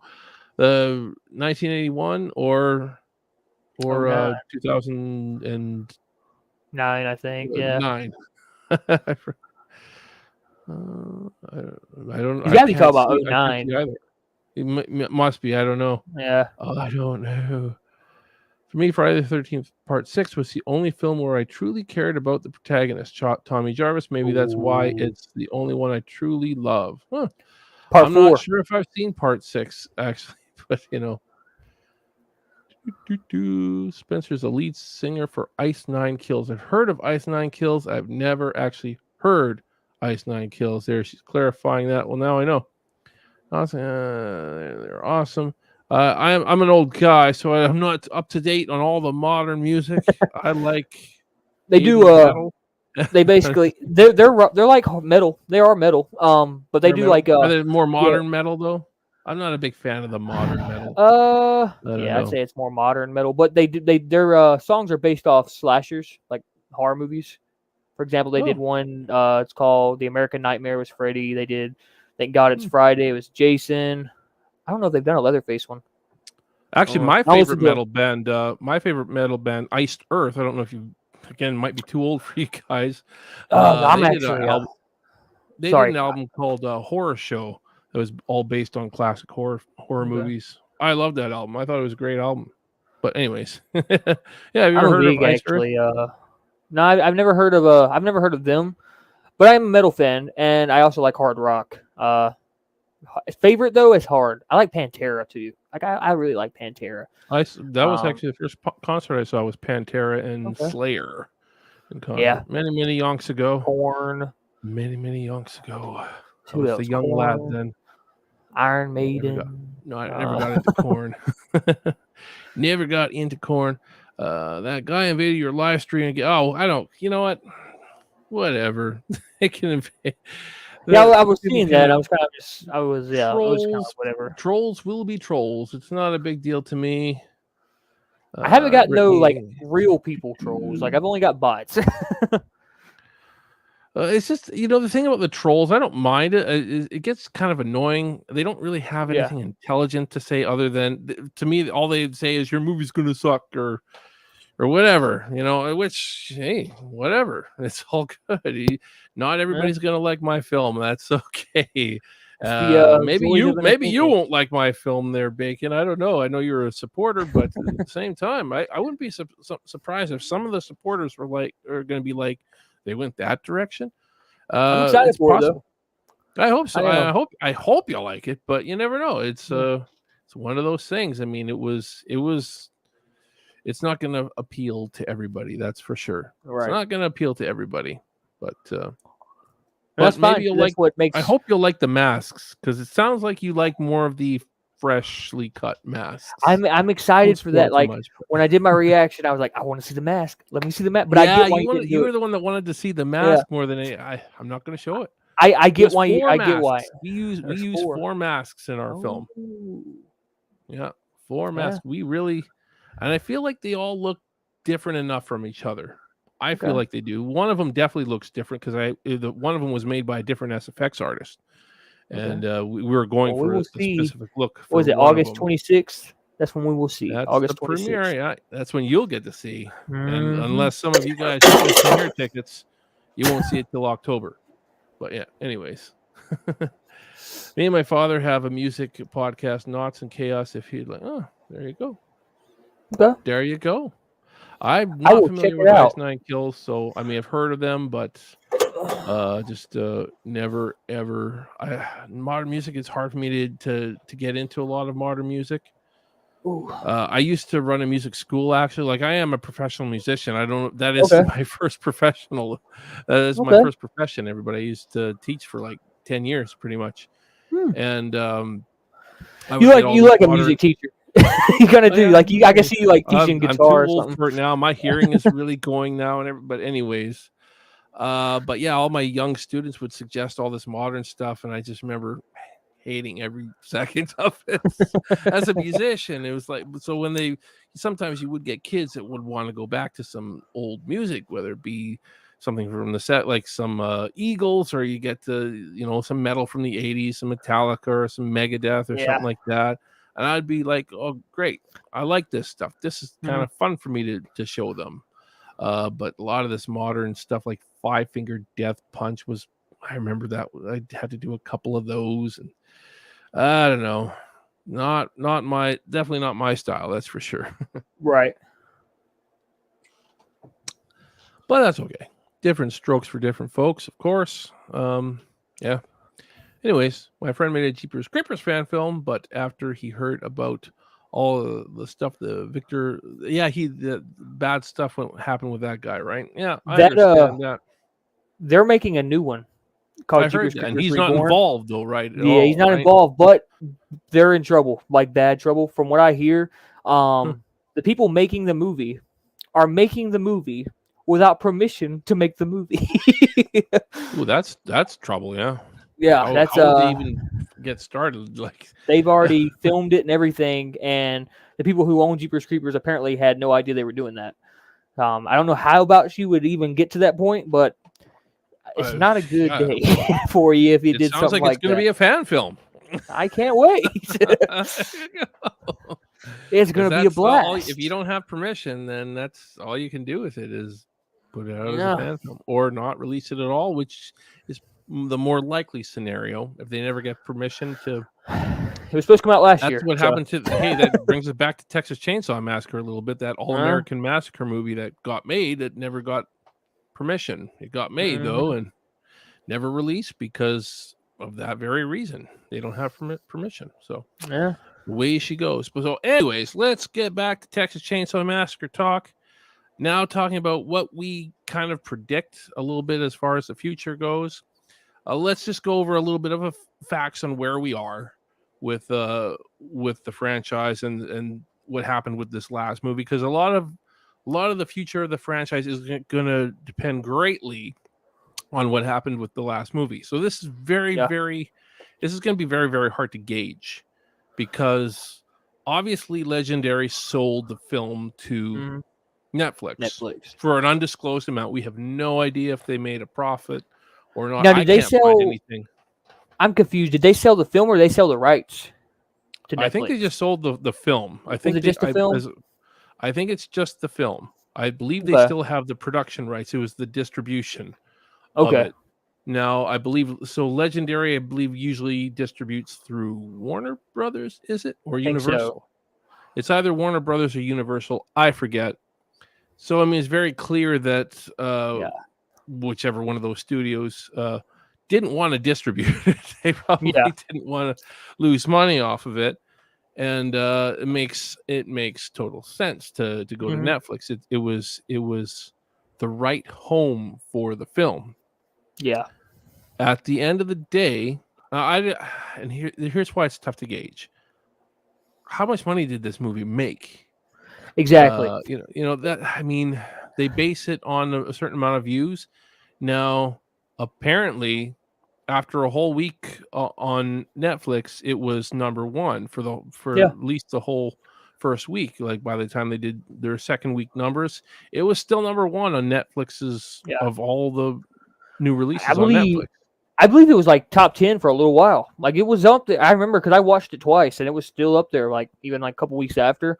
Um, so I mean, it did good. I would say it did good on Netflix. I thought it did well. Where it goes next is that's another story. I'll let Do you we go first want this time. Do we want to really keep seeing Texas Chainsaw Massacre films though end up on Netflix? Do you Yeah. think Legendary wants to keep selling their films to Netflix Uh, and keep in mind, I mean, they may have made a profit, but it's doubtful they made much profit if they did. yeah. If Legendary sold this to Netflix, they didn't make a lot of money if they made any money. They may have just covered. I bet they covered their losses. And see, Maybe not even. I don't know. that was It's my tough. thing with it because I mentioned it earlier. I was like, how much do you make going straight to Netflix? Because Netflix doesn't do releases on DVD. I mean, they do every now and then, but they don't. They really don't. So there's no physical copies probably coming out of this film. If there is, I'll be surprised. It doesn't go to like digital services like Amazon Prime. There's no, you can't buy it. So it's on Netflix probably permanently. Um, so I mean, it's a complicated place to put it because you're like, well, nobody bought this movie to watch it. It didn't go out where people could buy it, so it's where do you make your money off of it? Because there's no merchandise, really anything. It's there now. I don't know, man. It's like I agree with you. It's hard to gauge where it goes. Do we want it still on Netflix? Is it? I think right now. Here's my. I think right now. I think it might still be a little bit of a risk taking it to a theater. I would say maybe at least maybe one more and see how it does. Um, They because have even to like get you have to really remember, not positive everybody liked this reviews. I movie mean, either. People still didn't like this movie. So I mean, yeah, it's true. I mean, I'm not the only one that didn't. I mean, I didn't hate it as much as I hated other films, but yeah, in the franchise. But ultimately, I don't really like any Texas Chainsaw Massacre film other than the original. So I'm right. hard on all of them, even the Hmm. remake. Like I don't. I have a lot of issues with the remake. I really want to love that film, Yeah, but there's too many things in that movie that still bring it down for me personally. Again, I mentioned a couple of them, and I've actually done an yeah, entire episode of this show where I went into details on why on all the things I don't like and all the things that I do like, and hmm, there is definitely a lot to like about the remake as well. It's just some of the things that bring it down for me really bring it down. yeah. And it's a huge contrast because some of the things I really like about the remake, I really like. Well, there's So the. it's a tough one for me. I mean, then there's also that question like, do you do a sequel? Do you do a prequel? Do you do a remake again? Do you just do another movie? Like, I don't know. I Like, think that's probably where they are right now, and the studio is probably thinking, where do we go from here? Do we make a sequel? Do we make a prequel? Do we do a direct sequel to the original, but have it take place, either because I mean, you really really think about it, directly like they could, or a couple years after? Or, because they set up a prequel and they set up a sequel for this movie. Because like I said, there's that missing chapter, and then they set it up with him going back to the old house. So I mean, it's complicated. I would say, me personally, and even I'm not 100% on this choice. Maybe go the sequel route. Maybe we see this Leatherface, but if you wait too long, he's gonna die. He's old. well, he didn't appear to be that old in this movie, and Yeah. again, that's one of my gripes with it is that Hmm. there was just too many moments where I said, "Oh, come on!" And it's not just Leatherface; it Hmm. was Sally. How she got that chainsaw like right through her, and she Yeah. still managed to pick up that gun after she's on the ground and get a shot away. It was there was just so much of that kind of stuff that took me out of the film. Yeah. But I didn't mind. Like, I know a lot of people were like, "Oh, Stay killed Sally." What the? I didn't care. I was like, in my head, I looked at it. I was like, I thought him killing Sally made his character maybe a little bit more consistent. It showed that Sally didn't have plot armor, basically. But I mean, I can also agree where people were like, "Why would you bring her back if you're just going to kill her?" You know. But I mean, it did feel she did feel shoehorned in the film. mm-hmm. I will say that I first off, I don't feel like that's who Sally would be after all these years. Yeah, I don't even think she'd still be living in Texas, to be honest. I'm not even sure Sally would still be living. Was she? Yeah, she was from Texas, but was she from Texas? Her character was from Texas. Yeah, I mean that was their grandfather's. That's right. I forget about that. That's okay. But I just don't feel like that's where Sally would be in her life if she was still living at all. I mean, I think there's probably a pretty damn good chance after the events of the original film, like within maybe the next 5 years, at some point, she would have killed herself. Yeah, she was crazy as shit at the end of that movie. She was crazy. She was gone. She was. It goes with the tagline: if any survive, what will be left? Yeah, so that was the thing. So somebody survived. What was left? Exactly. Nothing. There was not. You're almost better off to be dead. And so, what life she had left in her, she either would have spent her remaining days, in my opinion, in a psych ward, or she would have killed herself. She would have offed herself at some point. I just I don't see that. I don't see any other outcome for Sally personally. So I felt like it was. Sorry, go ahead. I didn't mean to interrupt you. Oh no, it's okay. I just didn't feel like this was a natural way you would see the character of Sally Hardesty in this film. Yeah. But it felt like, again, they're trying to go that Halloween 2018 route a little bit. They definitely went that route, but I feel like her coming back didn't really further the story any. I feel like she just came back. Yeah. It didn't affect the story at all. She was just there, and then she got immediately dead, like overkill. Like, so it's like, you just brought her back to like say, hey, Sally's back, Yeah. But I mean, and that's really, when they released the trailer, that's kind of what they strongly focused on. Like, hey, this is going to be Sally versus Leatherface. That's kind of what you got.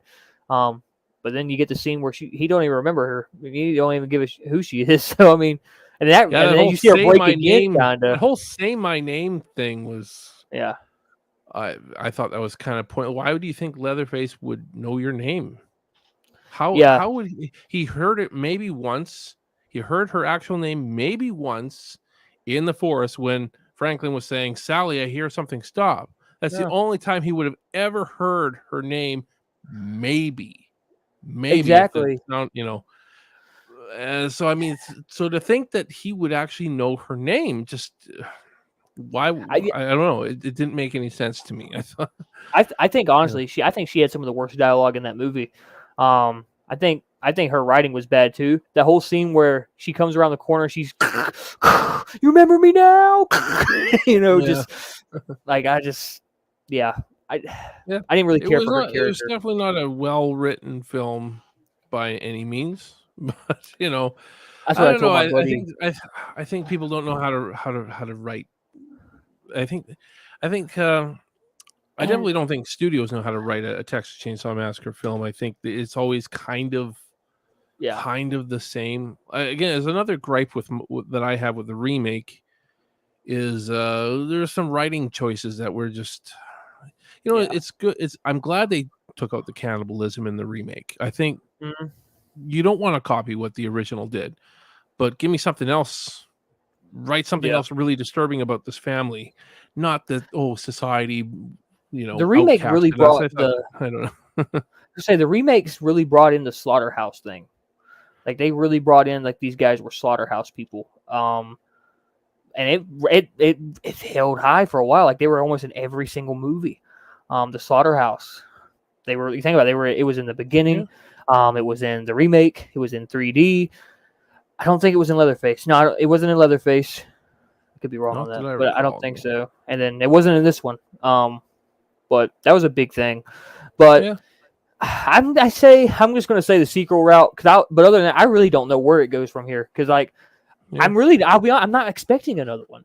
I don't think there's gonna be another one. Maybe not for a long time. Ooh, it might be I don't know. The fact is that it was successful as Yeah. far as Netflix was concerned.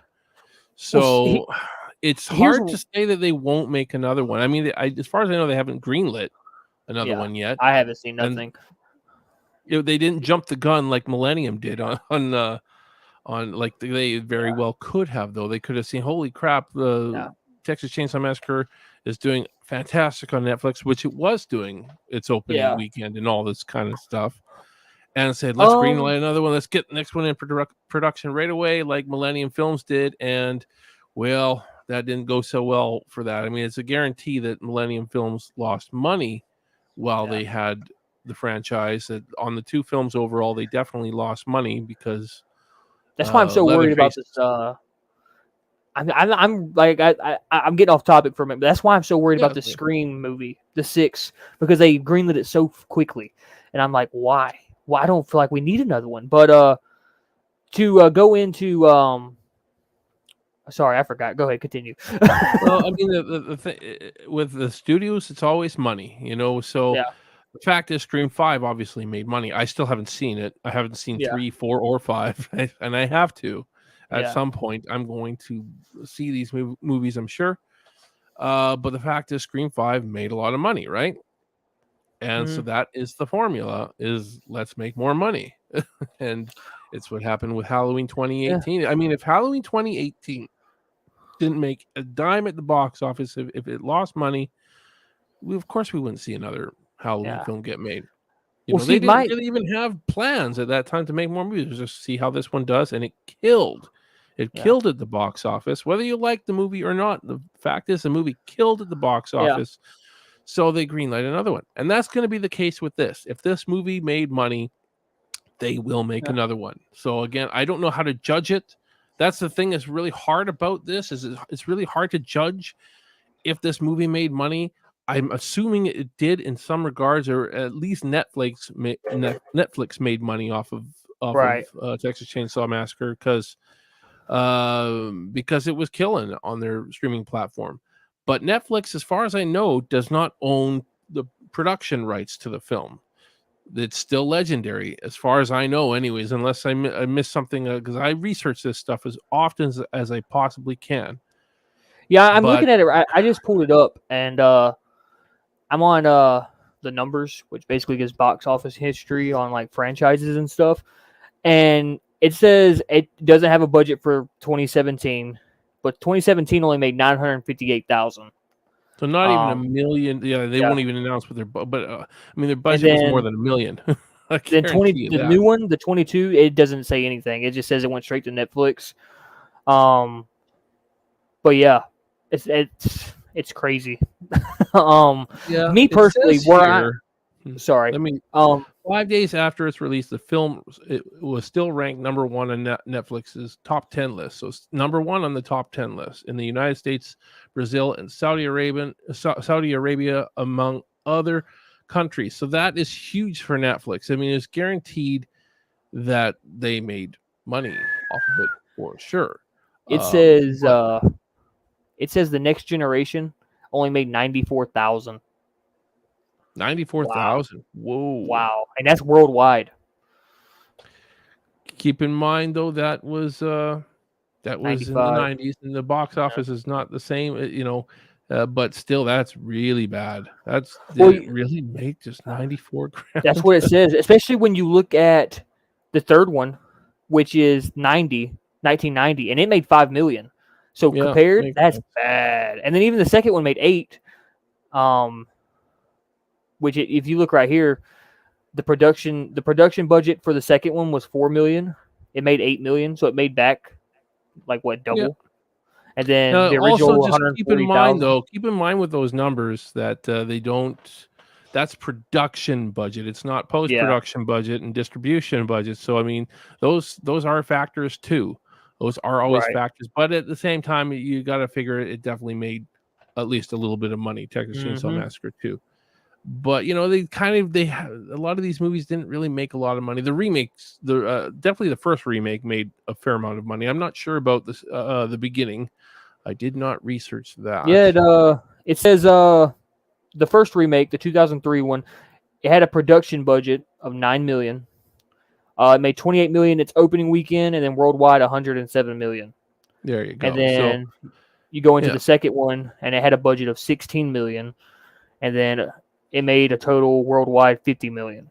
So I mean, they made their money back. You know, They made their money back, but it was obvious that the beginning didn't do quite as well as the remake, but had a bigger budget, and it shows that they had a bigger budget for the beginning because we had more gore and Yeah. But that's even crazy. Like you look at, one more thing, but it's crazy. Like you look at Texas 3D, right? 20 million was the budget, and then it brought in worldwide 47 million. And then you go to Leatherface, and it doesn't have $1 million worldwide. Yeah, that's crazy. That's crazy. And it's probably because it went straight to DVD. Yeah, exactly. A lot of it is also because even though Texas Chainsaw 3D made its money back and made a little bit of a profit by the looks of it, I mean, again, you got to factor in the distribution and post-production expenses as well, which is not cheap. So it made some money, but it didn't make a lot of money. It really didn't make a lot of money. And the fact is, a lot of people had that really bad taste in their mouth after Texas Chainsaw 3D. Now I know the movie has its fan base. There's a lot of my followers still like Texas Chainsaw 3D, and that's cool. But the vast majority of people that saw that movie absolutely shat on it when they saw it. Yeah, and that was the biggest setup for disaster on Leatherface 2017 is the fact that so many people hated Texas Chainsaw 3D. So I mean, they kind of shot themselves in the foot by greenlighting it so quickly, because a movie can make a lot of money on the opening, but it's really that second week, does it have carryover? Can it continue making it? Texas Chainsaw 3D didn't have that carryover. It was a first week bang, and then it lost money after that. So or it didn't make money after that. So with this film, the question is, when will we see one? Sure, but also what will they do? So you think a sequel? I'm really on the fence with this. I don't know. It's possible they can make a sequel. I did see on Wikipedia as well that the director, David Blue Garcia, is interested in doing a sequel. So what does that mean? Who knows? He's of course he's interested, but See, where I'm at with it also is I think it would be very different if Netflix bought the rights. If Netflix bought the rights to this franchise, we'd have a sequel announced already. Because you know how Netflix is. Netflix, it's a moneymaker. So Netflix is going to look at okay. Texas Chainsaw, it's a big time. It's like they're gonna look at it as like they have Michael Myers, And we would have like a one in the making right now. Would it be a sequel to that one? Who knows? Who knows? Who knows? I say the sequel route. It's possible to do the prequel, but I mean, I don't expect one, not for a little while at least. And then there's a thing, if you wait too long, do you do a sequel? Do you even bother with that one again, Or do you just do it again, Watch and repeat. It's a tough call. Me personally, and you can tell me what you would personally want to see.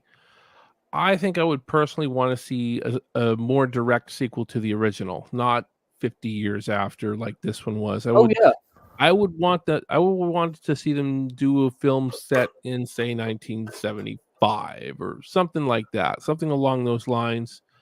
Maybe even something that actually took place in the 90s. Apparently, Texas Chainsaw 3D really was actually supposed to take place in the 90s, and I heard about the studio, the cell phone thing, and they had to modernize it. And but apparently that script was originally set in the 90s. It would make more sense too if it was. I think. What do you think of this idea? What do you think of a found footage Texas Chainsaw Massacre film? Kind of like Blair Witch, where they're like walking around with the cameras and stuff. A little, yeah, kind of that idea, but maybe not exactly, but I don't know. I think I I don't feel know. like there's a marriage there between those. You look at both of those films together, Blair Witch Project and Texas Chainsaw Massacre, the original. There's a lot of similarities when you really look at it between those two films. You know, Uh, I think about that. I think I would be okay with that, but as long as it wasn't like completely found footage. Like I wouldn't mind seeing the video cameras. Maybe they're doing maybe they're going in and they're documenting like, hey, this is the original house of the most notorious murderer in American history, and it's cutting back and forth between like the recording and then cinematic. Right? I wouldn't mind that. I think that would be. I like that idea. I mean, I would be down for that. there's potential. Set it in the 90s, though. Yeah, Set it it would in the have to 90s. be then. I don't know. I think doing it with again, I don't know. That's just my opinion. I'll just say that. That's my opinion. Like the Blair Well, if you Witch they do it, did recently was not a good movie. yeah. Let's just say that. Well, if you do it in the '90s, right? Like the '90s really isn't that far away to the point where it's old. It's still kind of modern day, so you can use modern day technology. If you put it like in the '80s and stuff, then you have that problem of why do they have touchscreen cell phones, or why do they even have cell phones or something like that, Yeah. The But 80s. I mean, you could do something set in the 80s, but I yeah, feel like you should either set it in the 70s or the 90s if you're going to do another sequel to the original. I wouldn't mind. I just I feel like like that idea. there's a lot of cool things you can reflect upon in the 90s. Personally, somebody who's lived through the 90s, I remember the 90s very well. That was my teenage years, and Yeah. I know all the social commentary that went through the 90s, and I think there's a lot of potential of things you can reflect upon, because that was a big thing about the original. It was really a reflection on the social climate of everything that was happening in the 70s, and it's hard to pick up on that, especially if you didn't live through that time. But a Right. lot of the stuff you see in that movie was really reflection on the social climate, because there was just a lot of shit going on in America at that time. There's just so much shit. It was a terrible, terrible time for America, really. And I Yeah. don't know. I mean, there's stuff in the 80s that you can reflect on as well, but I don't know. I feel like the 90s is me personally. I think there's a lot of things you can reflect on in the 90s, but As yeah. far as me, where I would take it, I like that. I do like I think that's a good idea with the found footage. If like I said, if it's you do both kind of like cinematic and then camera. Um, I don't feel like we need maybe I don't know if we need a direct sequel, but it would be cool to see because like I said I did like in 3D. I like that where we pick up right at the same time. I like that. Maybe we do that again, but not as crazy as it was. The same amount of people. Maybe they try to recast. I don't know. There's that problem. But maybe have it take place a couple years after, like 70, like you said, 75, 76, something like that. I think it would be okay if they can get. The problem with that though is if they can get that tone though, that 70s tone, that 70s it is atmosphere. tough. It is And tough, and I can yeah, say that from experience now. Well, our film yeah, was actually set in the 60s. Whether we pulled yeah. it off, I'm like, I don't know. If Maybe we they go pulled that it off. route. We're gonna find out. Do the prequel route to the original and That's show what I these kind did. It of was, yeah. that's what we did. We I'm did a prequel to the original. Ours is set in 1965, yeah. and hey, that's a really tough thing to do, to get. But when you got studio backing, Yeah. you should be able And to do it. If I I'll could admit, do it with a budget of $29,000 or whatever we had to make our film, the studio can do it for 20 million. Trust me, they can. I think that's why that's why I'm really interested in your movie because where that's at, where you're taking it place at. It's not a direct sequel; it's a prequel, and it's only been done once, and obviously we can ignore that one. But it's interesting, right? It's interesting to see where this is going to go, and I'm excited to see it. I'll be honest, like as a fan, like I am excited to see your film because I saw the trailer. The grittiness was there. It felt like a chainsaw movie. So who knows, man? We'll see what happens. Yeah. I mean, I've seen a lot of the cut scenes now, and I'm giving notes to the editor and all that stuff. Am I 100% satisfied? No. No filmmaker is. And I'm probably, and I look at scenes and I'm like, oh, I wish this wasn't like this, but it's all we got. Yeah. But Are you we're guys always going our back own and worst doing critic. reshoots anytime, or are No, you just going straight to editing? God. We have, yeah, I don't have budget to do reshoots, man. It's Yeah. expensive for a guy from Western Canada to travel to Yeah. Texas, and I got 2 actors here in Western Canada with me, including the most important one, Leatherface, and actually Nika's pretty damn important too. I mean, if there was any potential for reshoots, which I just don't think there is, it would have to be people that are actually there right there in Texas, Okay. and I would have to probably direct over Skype or video chat or Zoom or whatever. Yeah. Which you can get a couple shots or something like that, but it just I don't know. I don't think looking at what we've got and the shots I'm talking about that I wish we would have had, I think it would be too hard to do that over a Skype or something like that. It's just at some point, you just got to be happy with your work and Yeah.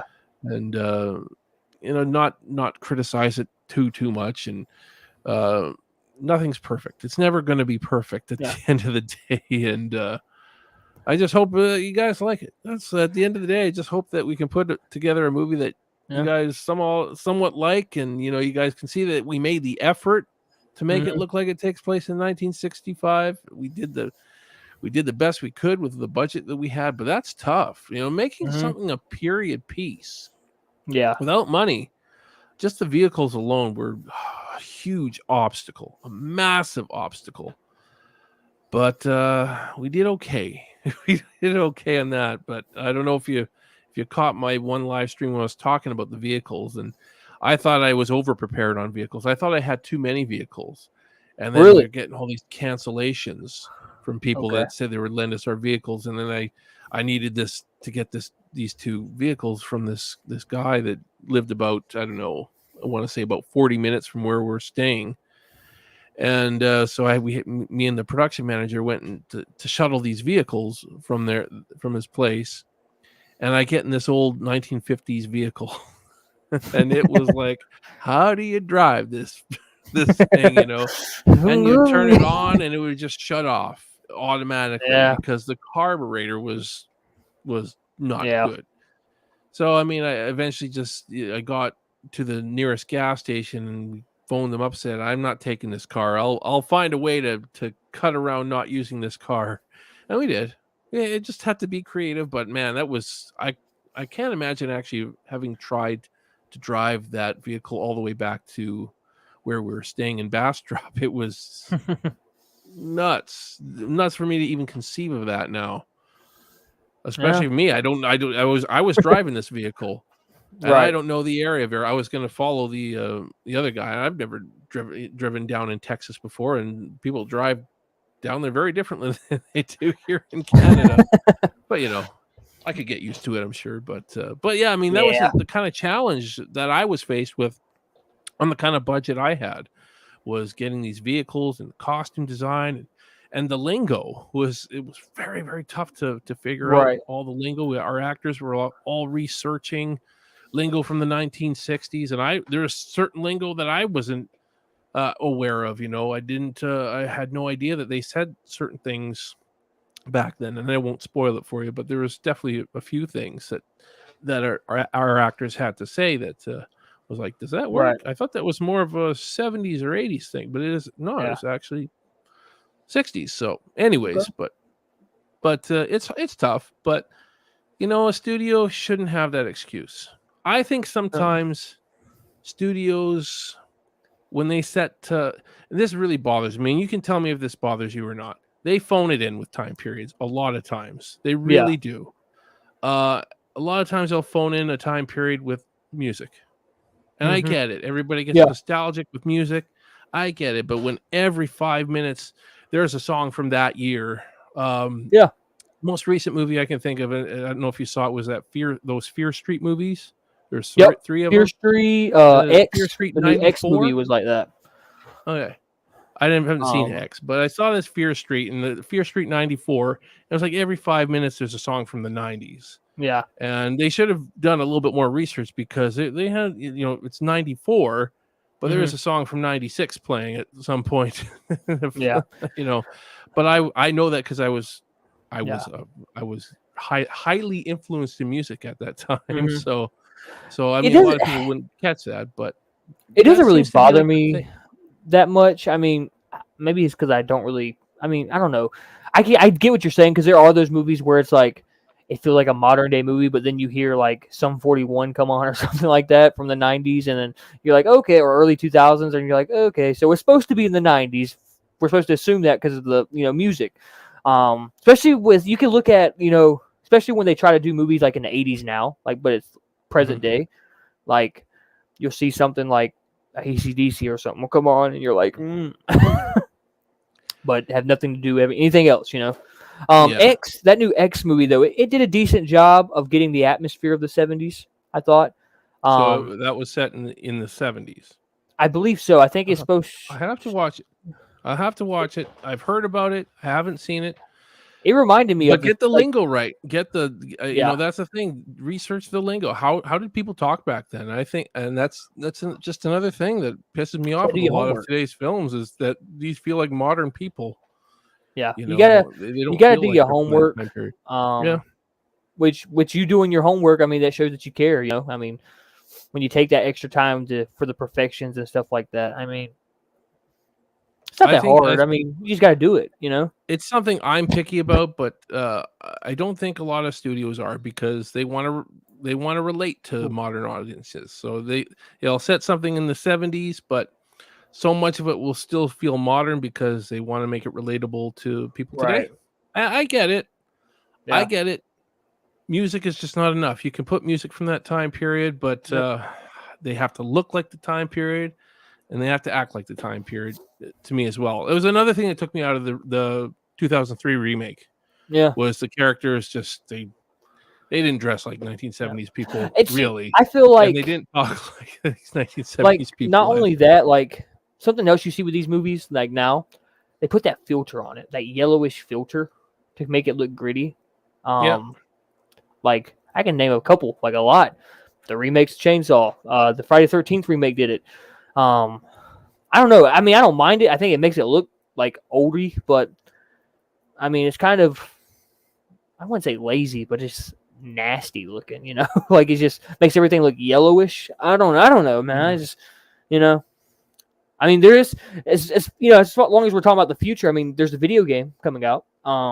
There is a video game coming out, which I'm not a big gamer, at least not in modern games, but I've heard a Um, lot about it. I've heard a lot of people seem to be pretty hyped about it. What do you think, man? yeah. So I mean, I'm excited for it because the creators of this game made the Friday the 13th game. And something I will say, whether you like the game or not, whoever's watching, Gun Media does pay attention to detail. They just recently released movie comparison to the game, which are comparing the 74 movie, to the game, and they look identical. Like you hardly can tell that one's a video game. That's how identical, like attention Wow. to detail it is. And so that's got me excited. Kane Hodder's playing Leatherface, so I mean, how you feel about Kane Hodder and stuff, that's an interesting pick.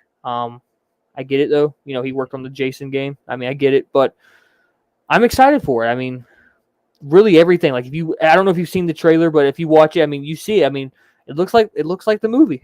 You can't deny it.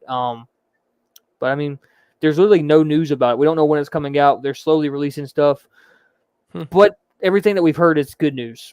I'll tell you that. I know one of our executive producers, Riley Lorden of Slash and Cast. They have Yeah. their YouTube channel. He's been on the news, Mhm. up on the news on the new video game quite a bit.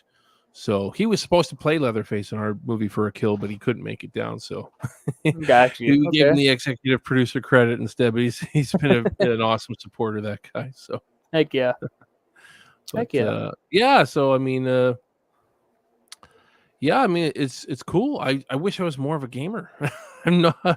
I mean, I still play my old 8-bit video game systems. I'm It's gonna bad. be fun. It's gonna be interesting because from what I hear, you're not only going to be able to play as Leatherface, you're going to be able to play as the Hitchhiker. You're going to get to play as the whole family. So that makes me excited because, I don't know. I want to be able to play as more than just a 74 Leatherface. Like, I want to be able to change his look. You know, I want to maybe play as the remake one day or, you know, I don't know. That makes sense. Yeah, they're like, what was I say? Findish? Yeah, there's an Evil Dead game that just came out too. So, Oh, cool. Yeah. Underneath all the spam I received again. Naked HD will satisfy your wishes online. YouTube, do your job and get rid of this spam. Yeah, right. Oh, I didn't even notice that Joe was in the Joe. He did our logo and our poster and stuff like that for the Sawyer Massacre. I didn't even notice that he was in the chat. Sorry, Joe. Sorry, Joe, that I totally missed you, man. Had a blast, guys. Got to head back to the crypt for more work. LOL. Final thought. Really goes for all of the movies again. Make these guys scary again. Save the jokes for the comedians. Be more realistic. Yeah, I agree with Joe on that.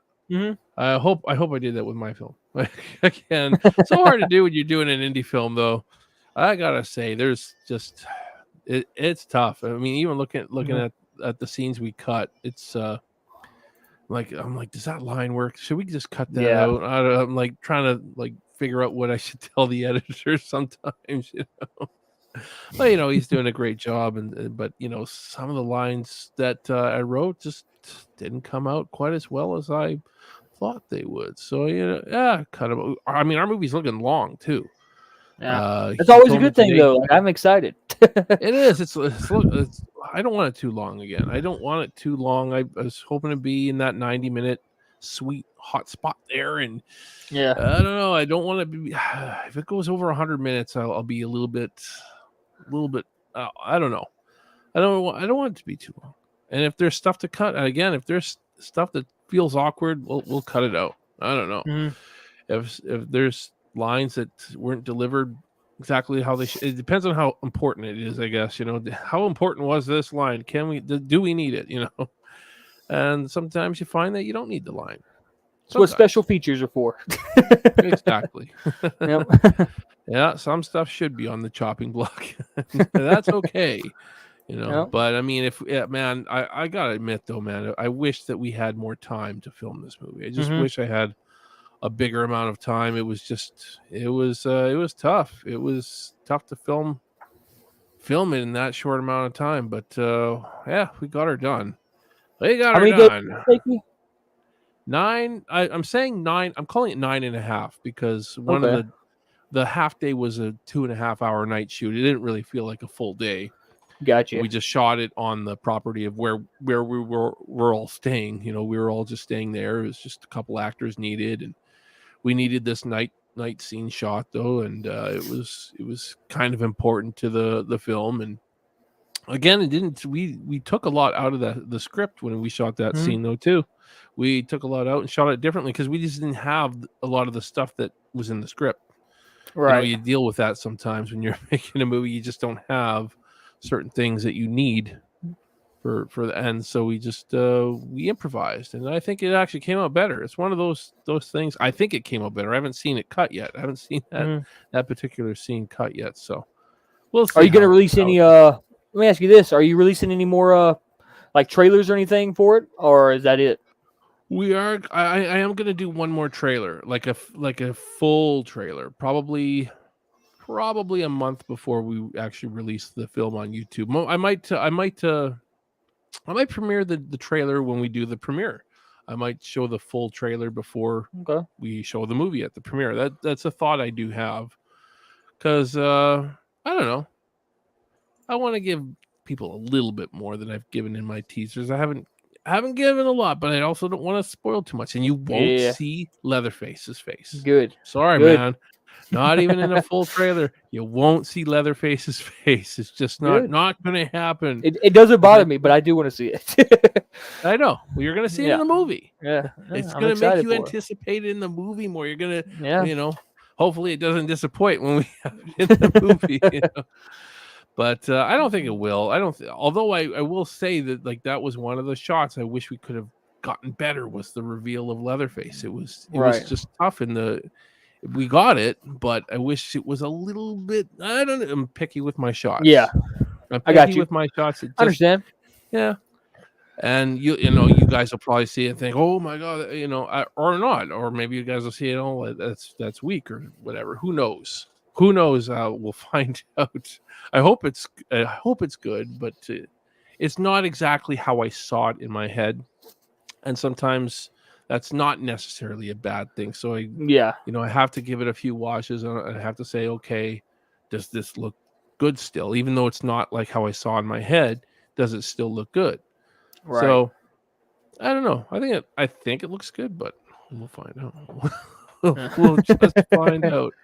We'll just find out. But people seem to like the teaser. So I mean, Yep. I thought the teaser was rough, honestly. Because it was the first cut I did. I did that like really quick. I did the cut of that teaser really really quick. Sent it to the editor and the sound designer for their notes, to give me notes on what they would do Mhm. differently, because they're more pros at that kind of stuff.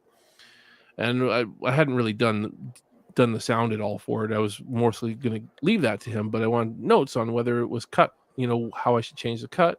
And they came back to me with no notes Right. other than the color should be color graded, which I'm like, I'm not doing that because I don't know how to do that. That's your job, Yeah. buddy. But that was it. So I was like, "Are you sure?" And they're like, "Yeah, that's a great trailer." So I just put it up like that, Yeah. and Heck yeah. let them do the color grading and the sound design. And once that was ready, I just put it up. And so, I mean, sometimes you're your own worst critic, because I didn't think much of that trailer. I'll be honest, I didn't think much of the teaser I just put out. Yeah. I I mean, thought, I'll it say looks that. good. I'll say this. Obviously, I've never done a film, but when I make my YouTube videos and I'm doing my Hmm. pre-recorded content and stuff like that, um, the videos that I post that I'm not 100% sure on, right? Like the videos I'm like, oh, I don't know if this is going to be a good video. They're the ones that do the best most of the time for some reason. I don't It's understand. weird, eh? Maybe it's because I'm, like you said, I'm my worst critic. For example, I just did that. I talked about the game, the Friday the 13th game, just a couple days ago. What, last week, something like that. I was like 100%. I was like, I don't know, this is probably gonna not do good at all. It's already like it crossed 100 views the day I released it. So I was like, okay, surprise me. So I don't know There you what it go. is. You just Maybe, never know. Sometimes you just never know. yeah, yeah, And really. I don't know. It is It's like weird how that happens sometimes, but my convention videos when I go to conventions and I record and stuff. Don't expect them ever to do good, and they're some of my most popular videos on my channel. Maybe it's because people are looking up the convention and stuff when they're there. I don't know, but for some reason they're the most popular videos when I release them. But oh, interesting. yeah, Well, there you go. yeah, Well, anyways, I think does that pretty much cover everything that we needed to talk about? yeah. I think we talked We about kind of everything. yeah. I mean, we talked pretty much about the whole franchise. I don't know. What do you guys think in the comments? What is the future of the Texas Chainsaw Massacre franchise? Are we going to see another one in the next couple years? Are we going to have to wait about 10 years? Um, are the studios going to let all these fan filmmakers release all their films and maybe get some inspiration from some of us? Right? I'm just Listen to saying, the hey, I'm fans. just saying, I mean, even though the studios got money, um, they don't necessarily need it all the time. I think you can make I a agree. Texas Chainsaw Massacre for cheap. It's nice to have the money in case you need to do reshoots and Yeah. things that don't work. But I mean, at the same time, the original movie was made for something like $80,000, which by Yeah. today's standards is probably something like 300 grand. I don't know, but that's still nothing compared to these $20 million Yeah. movies getting made for a lot of money. Like, just For it's not example, it's what's not the same. the smart quote? Sometimes best isn't the great, or what is it? Sometimes best isn't better, or something like that. I don't know. Something like that. Yeah, I mean, you don't have to literally put all your money into the kills for them to be the best kills. Sometimes Yeah, that grittiness and that low budget gore is sometimes that looks the most realistic. I mean, I agree. um, I don't think you necessarily need all that much gore yeah, sometimes. I mean, I was on the fence with our film, when we when we were shooting. the first few days, and we had like no gore happening. We were having a lot of kills. We were having kills, but there was like not much gore happening. And then we get to that basement. I was like, well, we got to start doing some gore here, guys. And then we started shooting stuff in that basement, and I was like, okay, I think we got too much gore here, guys. It was funny, but now I'm seeing them cut together, and seeing the scenes together, and I'm like, okay, it's a good contrast. We have gore, and then we have no gore, and it works sometimes. Off-screen kills can really work sometimes. So. Especially because you're doing a prequel to the original, so the original didn't have really any. It was all left to your imagination, Very much so. So, I think we're doing okay with that. But again, I know modern audiences want some gore, so I'm trying to give them a little bit of gore. Yeah. Again, I've said this before. I hope that we're making it look like we're giving more gore than we actually are. That's kind of been my goal, is to make you think it's gorier than it actually is. We'll see if we're nailing that or not, though. But what do you guys think?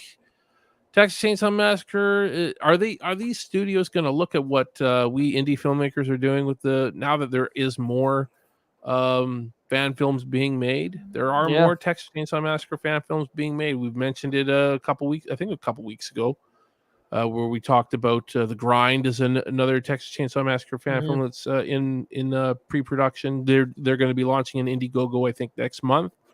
We've got Leather is coming out sometime soon. I don't know. That guy made his movie for like no money, basically, and apparently it's been in post-production for a long time. He's having a hard time getting it finished, but it's going to come out. It's going to come out. They have a trailer for it, at least online, so you can check that out. I think I played it for you guys a couple weeks ago too, when I was promoting it. So there's more coming. There's more Texas Chainsaw Massacre fan films coming out. Hopefully the studios are going to be looking at what we're doing. That's all I can say. And get some inspiration, because I think that's a big problem with the franchise right now, is they don't know what to do with it. They don't know how to tell a new story. They just want to recycle. It's not really a hard formula to figure out. I don't feel like. I feel like it's not a hard formula. I think it's harder than you think it is. I think it's harder than people think it is, because they've recycled a lot of the same stuff, and I don't know. It depends what route you take, right? Like, I mean, like it would which route you want to go with it. Like, do you want to go with that cannibalistic route, or you want to go with the family route, or you want to go with just the original? I mean, there's so many different roads you could take with this franchise, and I agree with you. Me personally, I feel like the franchise has been wore out like a lot. Everything's been done, I mean, we'll see what happens. But man. Everything bad has been done. There's been, I don't know. For me personally, again, I'm harder on the franchise than you are. Obviously, I'm harder on all the films except for the original. So, and even the original, I can point out some things that I'm like, that I don't like that so much. Whatever, and that's fine. No film is perfect. So exactly. But at the same time, I just want them to be a little bit creative.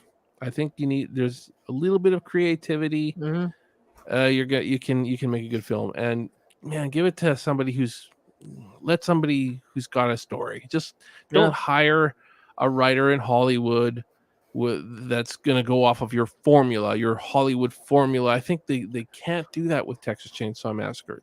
I think that's the wrong way to do a Texas Chainsaw Massacre, is go by some formula, and they obviously did that with the last film. Because they knew that the Halloween 2018 formula was the working thing at this time. And it made sense that that's what they were doing. And it's very clear when Hollywood's working off of a formula, just look for a good script. That's all I can say. Don't care about the formula. Look for a good script that actually looks like it could be a good film. At the end, especially because you look at these films, right, and these formulas. Every couple of years, there's a new formula. It's a trend. It has to be that movie that breaks the formula.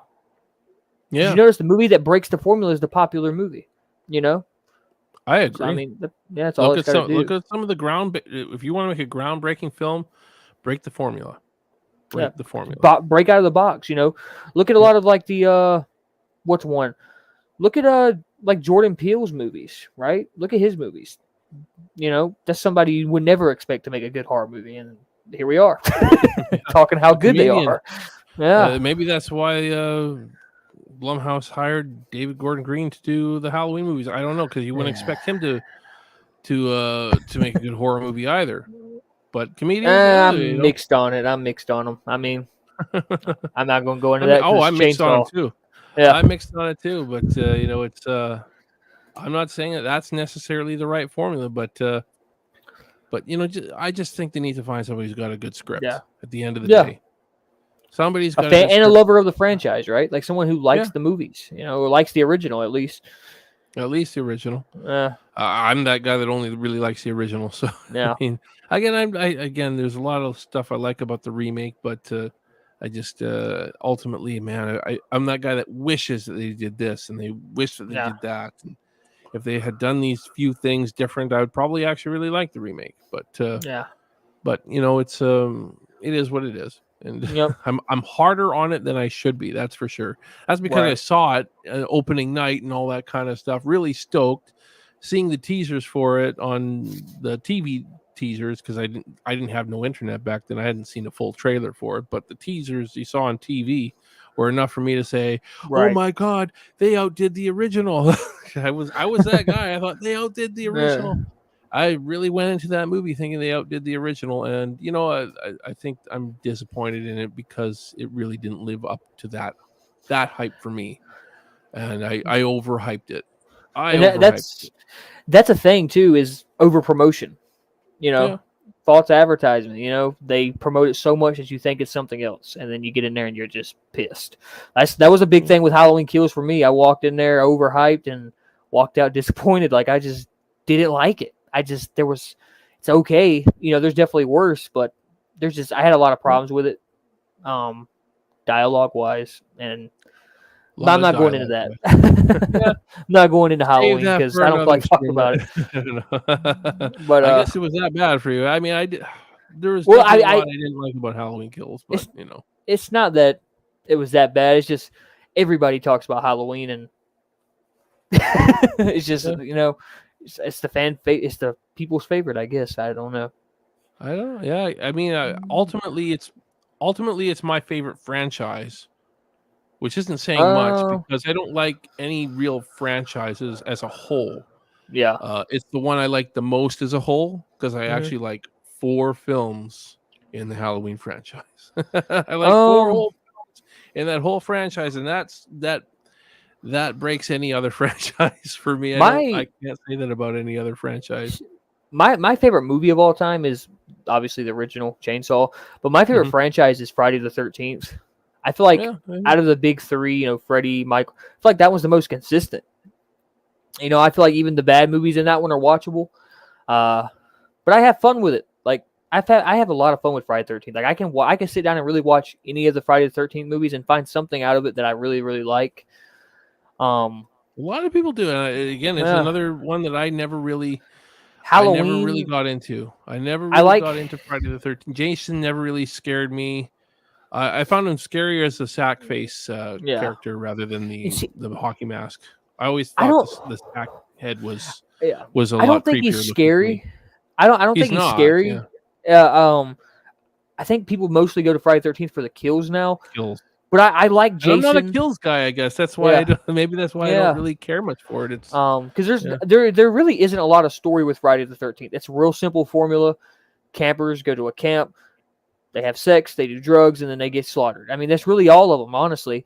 The only type of story development we got was I forget who was it, Christian that said it, but it's part 4, 5, and 6. That's the only story that's really there, and it's with Tommy Jarvis, and even that's a little out of it because there's 3 different characters 3 different guys that play Tommy. So I mean, Halloween goes from really good to really what it goes like zoom, zoom, zoom. I mean, I don't know. Yeah, but I can say there's 4 movies I like in Halloween.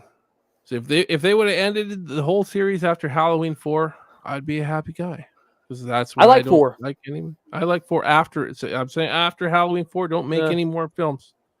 I do like 4. I actually do like the mask from Halloween 4. Crucify me, I do people. too. I No, actually I like agree with that you. I mask. do. A lot of people hate that. A lot of people When have I that as their worst mask. when I rank it, And I Halloween 4th, agree I it think doesn't look anything. I agree that that mask doesn't look anything like the 78 mask. yeah, Sure, it's supposed to but be a it's a new creepy mask looking though. mask. That's why I tell people like 4, like on my rank, like 4 is number 2 for me. Like I think it's a really good sequel. I like the bandage look. I think it makes sense. I even somewhat like 5 up until you get to that last act because 5 is a continuation. It kind of it doesn't. He didn't just get shot up. I mean, but 4, I look at 4 because it's supposed to be a new mask. Obviously, it's not supposed to be the exact mask because it even shows him he goes to a general store, he grabs this cheap little mask. But I like 4 too. It's really good. There you I think go. it's the most Halloweenish feeling movie too. Like I feel like It in is that movie I pretty feel like damn it's Halloween. Halloween. Yeah, I can. As Um, far as the vibe goes, yeah, I definitely don't disagree there. yeah. Anyways, guys, we're getting off of the whole topic. We've probably covered everything. Anyways, I've gone 2.5 hours here. I always seem to go longer when I have guests. But thank you for being my guest today, there, Bacon. And why Not don't a you tell problem, man. everybody where they can find you, social media wise, and all that kind of Yeah. stuff. Yeah, guys, you guys can find me literally on everything at BaconPewPew. Guys, come over to the channel, check it out if you like it, subscribe. We're trying to hit a goal of 500 subscribers before the end of the year. So if you come over, check it out. If you like it, subscribe. It really means a lot. We're at 333, 334, something like that now. Dude, I cover everything horror, really everything horror.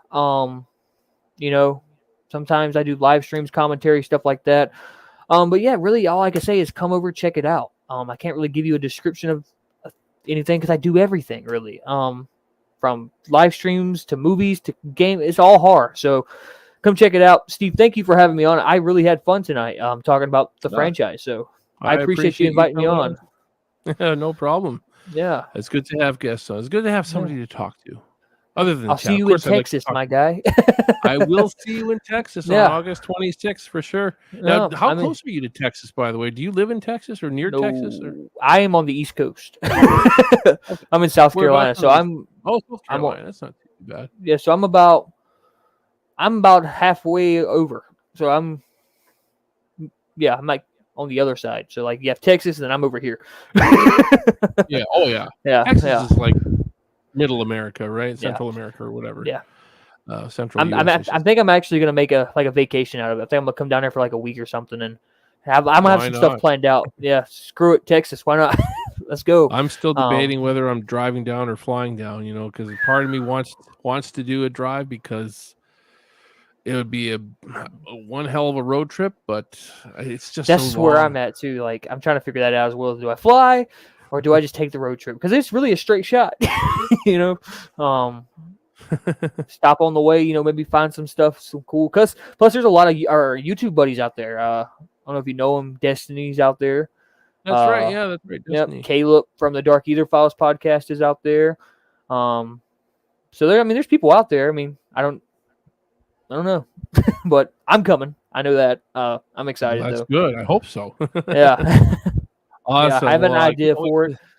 There you go. I can't wait to see you there. That's for sure. Yeah. I know you're going to hit your goal of 500 subscribers by the end of the year. I know you're going to hit that. Thanks, goal. man. That'll be Appreciate nothing, it. man. You'll probably be at 1,000 subscribers by then. Maybe. Well, I don't know. because when I set the goal, I was like 120. So I mean, I'm growing. There you go. But it's a growing channel. Go check it out. He's got a lot of awesome content, and you put out content like 3 or 4 times a week, don't you? You're like way more active than I am.